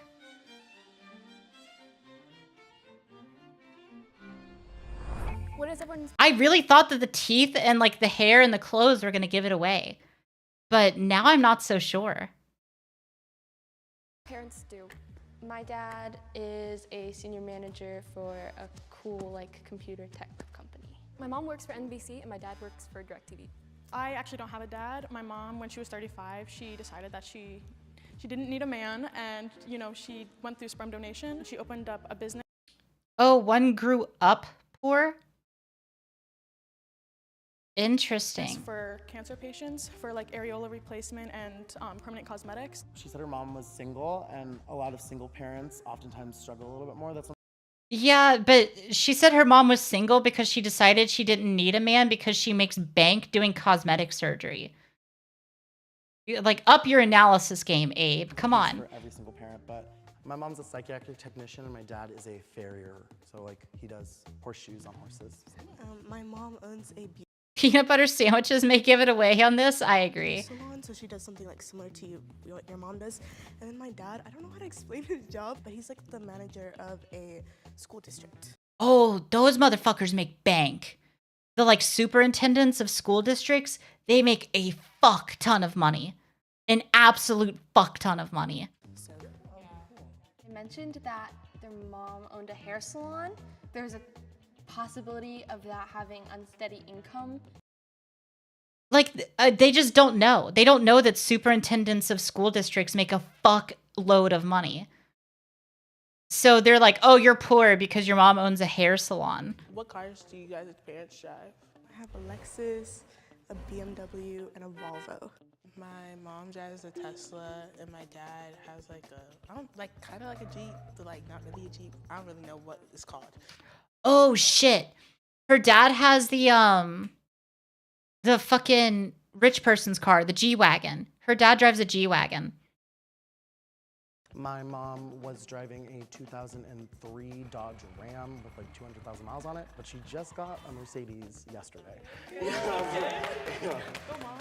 I live in a beach town. Cars aren't like super important to us, but my dad is really into motorcycles, so he drives a motorcycle. I own 3 BMWs, so my car, both my parents' cars are BMW. We're all like BMW lovers, so.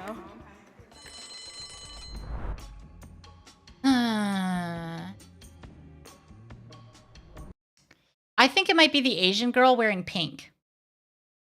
Because I feel like having all BMWs is a very poor person perception of what rich people drive.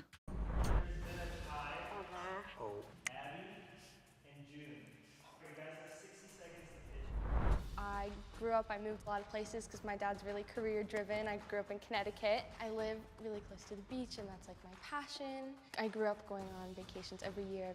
I'm very well traveled. We could talk about that if you want. I can talk about that. Do you want to hear or no? Is that 60 seconds? They didn't want to hear Abby. So I don't know what else to say. Like, yeah, we go on vacations a lot. I have aspirations to be a doctor. My parents have put me to be a doctor. They both went to college, or we're really privileged, thankfully.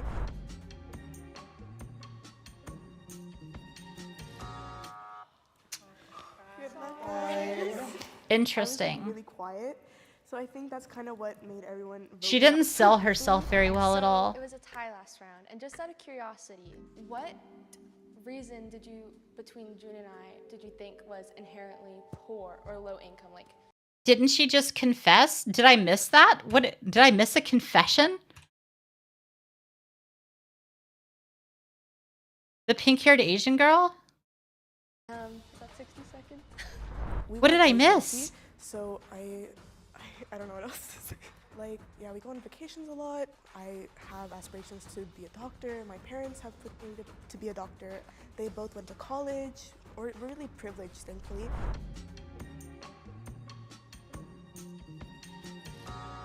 She started off saying they weren't always wealthy.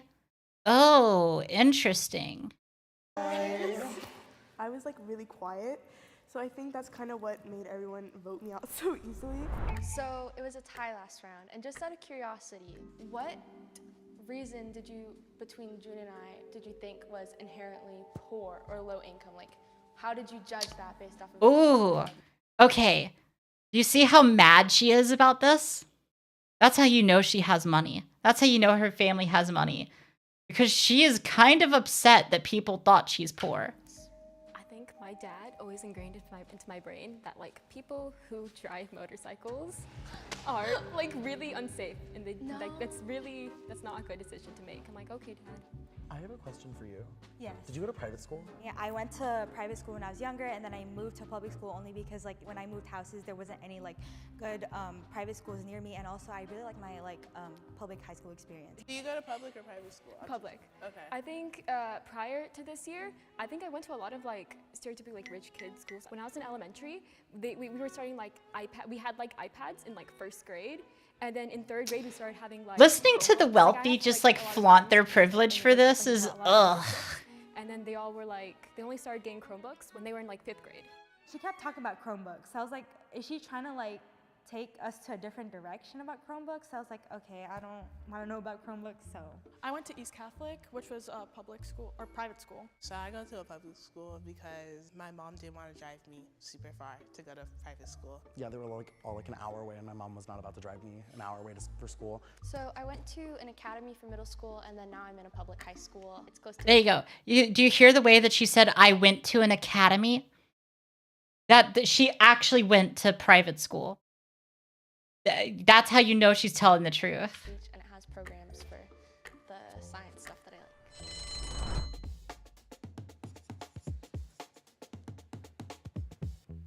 There was another tie this round, so there will be another tiebreaker round, the 60-second pitch. And this time it is between Sandra and Abby.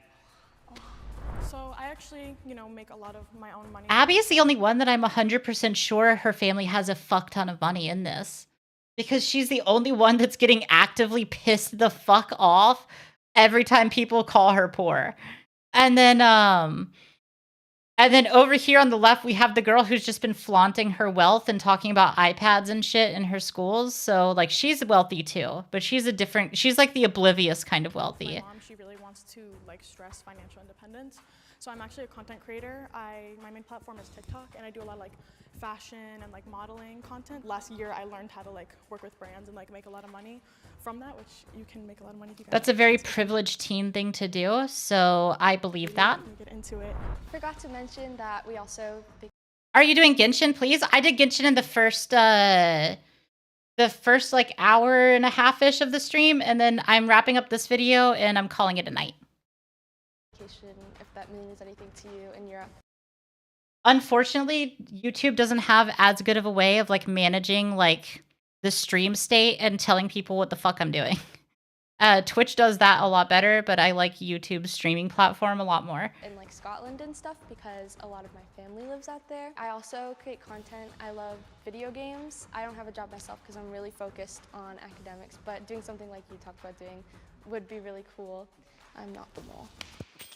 I promise you. Oh, I wasn't here. Are you doing it here tomorrow? Not tomorrow, but Thursday. Yeah, she does keep flexing her vacations in Beach House. But yeah, Thursday. I'll stream Thursday and Sunday, and I'll play some Genshin on those days as well. And for the first time today, there's a second time. Oh my gosh. Why don't you guys like huddle for a second and come up with one question? Oh my gosh.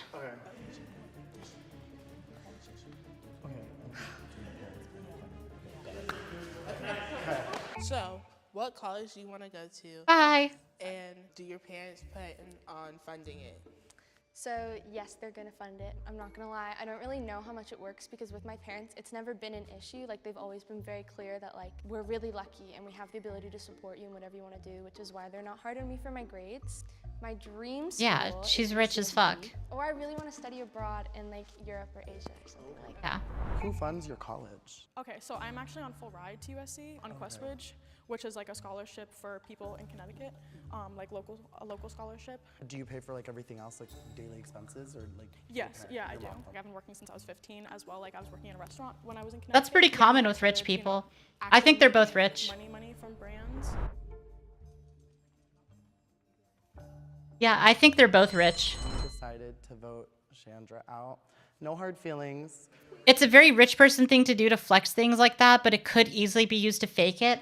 You are right, except I think that there's a difference because she's so offended by everybody not taking her very seriously about it. So she's like, no, like you don't understand. I'm not poor. I have a beach house. Don't you know that I'm the kind of person who has a beach house? Like, that's the sort of vibe that I'm getting. I would have still voted for Abby if I'm being honest. But then he typed out like this long paragraph. I had been voting for Chandra since the beginning, and I feel like she had known what the value of a dollar was because she saw her mom struggle, and she wanted to make a better life for herself because her mom stressed that Chandra needed to be financially independent to live a better life. And then everyone kind of just agreed with that. Hope you guys got them all. No, she's I think they voted rich. me out because I said like that it was through scholarship. Like, why would she need a scholarship if she has so much money? And that like I have a high work ethic, so I think that's why. Do people think that you don't sign up for scholarships if you're wealthy? Why the fuck would wealthy people spend their hard-earned money? Why would they pay taxes? Like, the number one thing that wealthy people attempt to do more than, like, everybody else is not spend any of their money for the good of society. So there's no way in hell that they're going to pay for their daughter's education.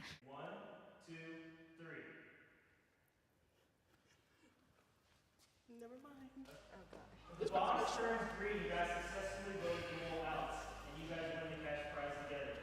If the box turns red, the mole is still amidst you guys, and they win the entire cash prize for themselves.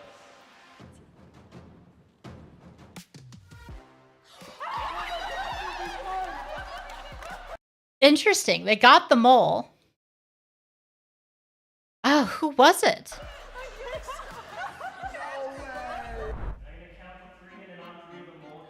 Because I totally thought it was her. I totally thought it was the pink outfit girl.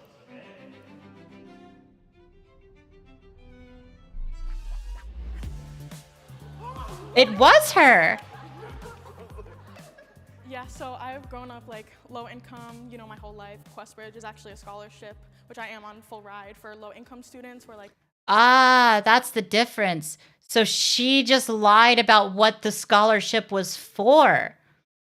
That makes sense. That's so clever. She's so smart for that. high achieving. Like it's also been hard because it's like my mom, she, you know, has gone through like substance abuse. Like we lived in a motel room and with like all of our animals and you know, we had to like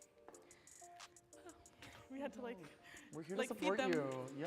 There's something kind of demonic about this, dude. She's surrounded by fucking like rich people. And she's having to describe how like she had a shit spawn point. Her mom has drug abuse problems and she's got fucked over. And she's making the most of it that she can. And the rest of the people are like, I have a beach house and iPads and G-Wagons. And like, what the fuck is wrong with you? And the guy wrote a whole essay about her too. Yeah. And then he turns around, he's like, we're here to support you. We're here to support you, baby. Like, shut the fuck up, dude. All the stuff in like my life, I've just grown to be like really grateful for, you know, and just like not take anything for granted. No, like that's so awesome.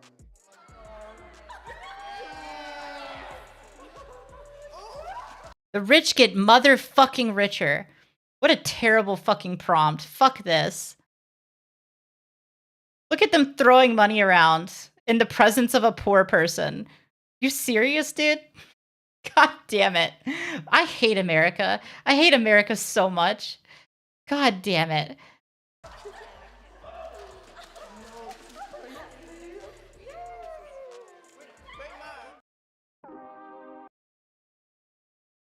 Oh god. Okay. Well, that's a good stopping point. Now that I'm enraged with the system and thoroughly hate everything. Play a little bit of music and wind it out. How does that sound? But yeah, thanks for joining me on yet another stream, everybody. It was a fun one. It was a good one. I hope you've been appreciating the streams. I hope you've been appreciating Genshin, mixed with a little bit of variety and reacts. Trying to mix it up, have a little bit of a fun time so you don't just become a Genshin streamer or something. But yeah, thanks for coming and thanks for hanging out. Oh, and I will be back on Thursday, same time, same place, and I will see you then. Goodbye, everybody. Good night.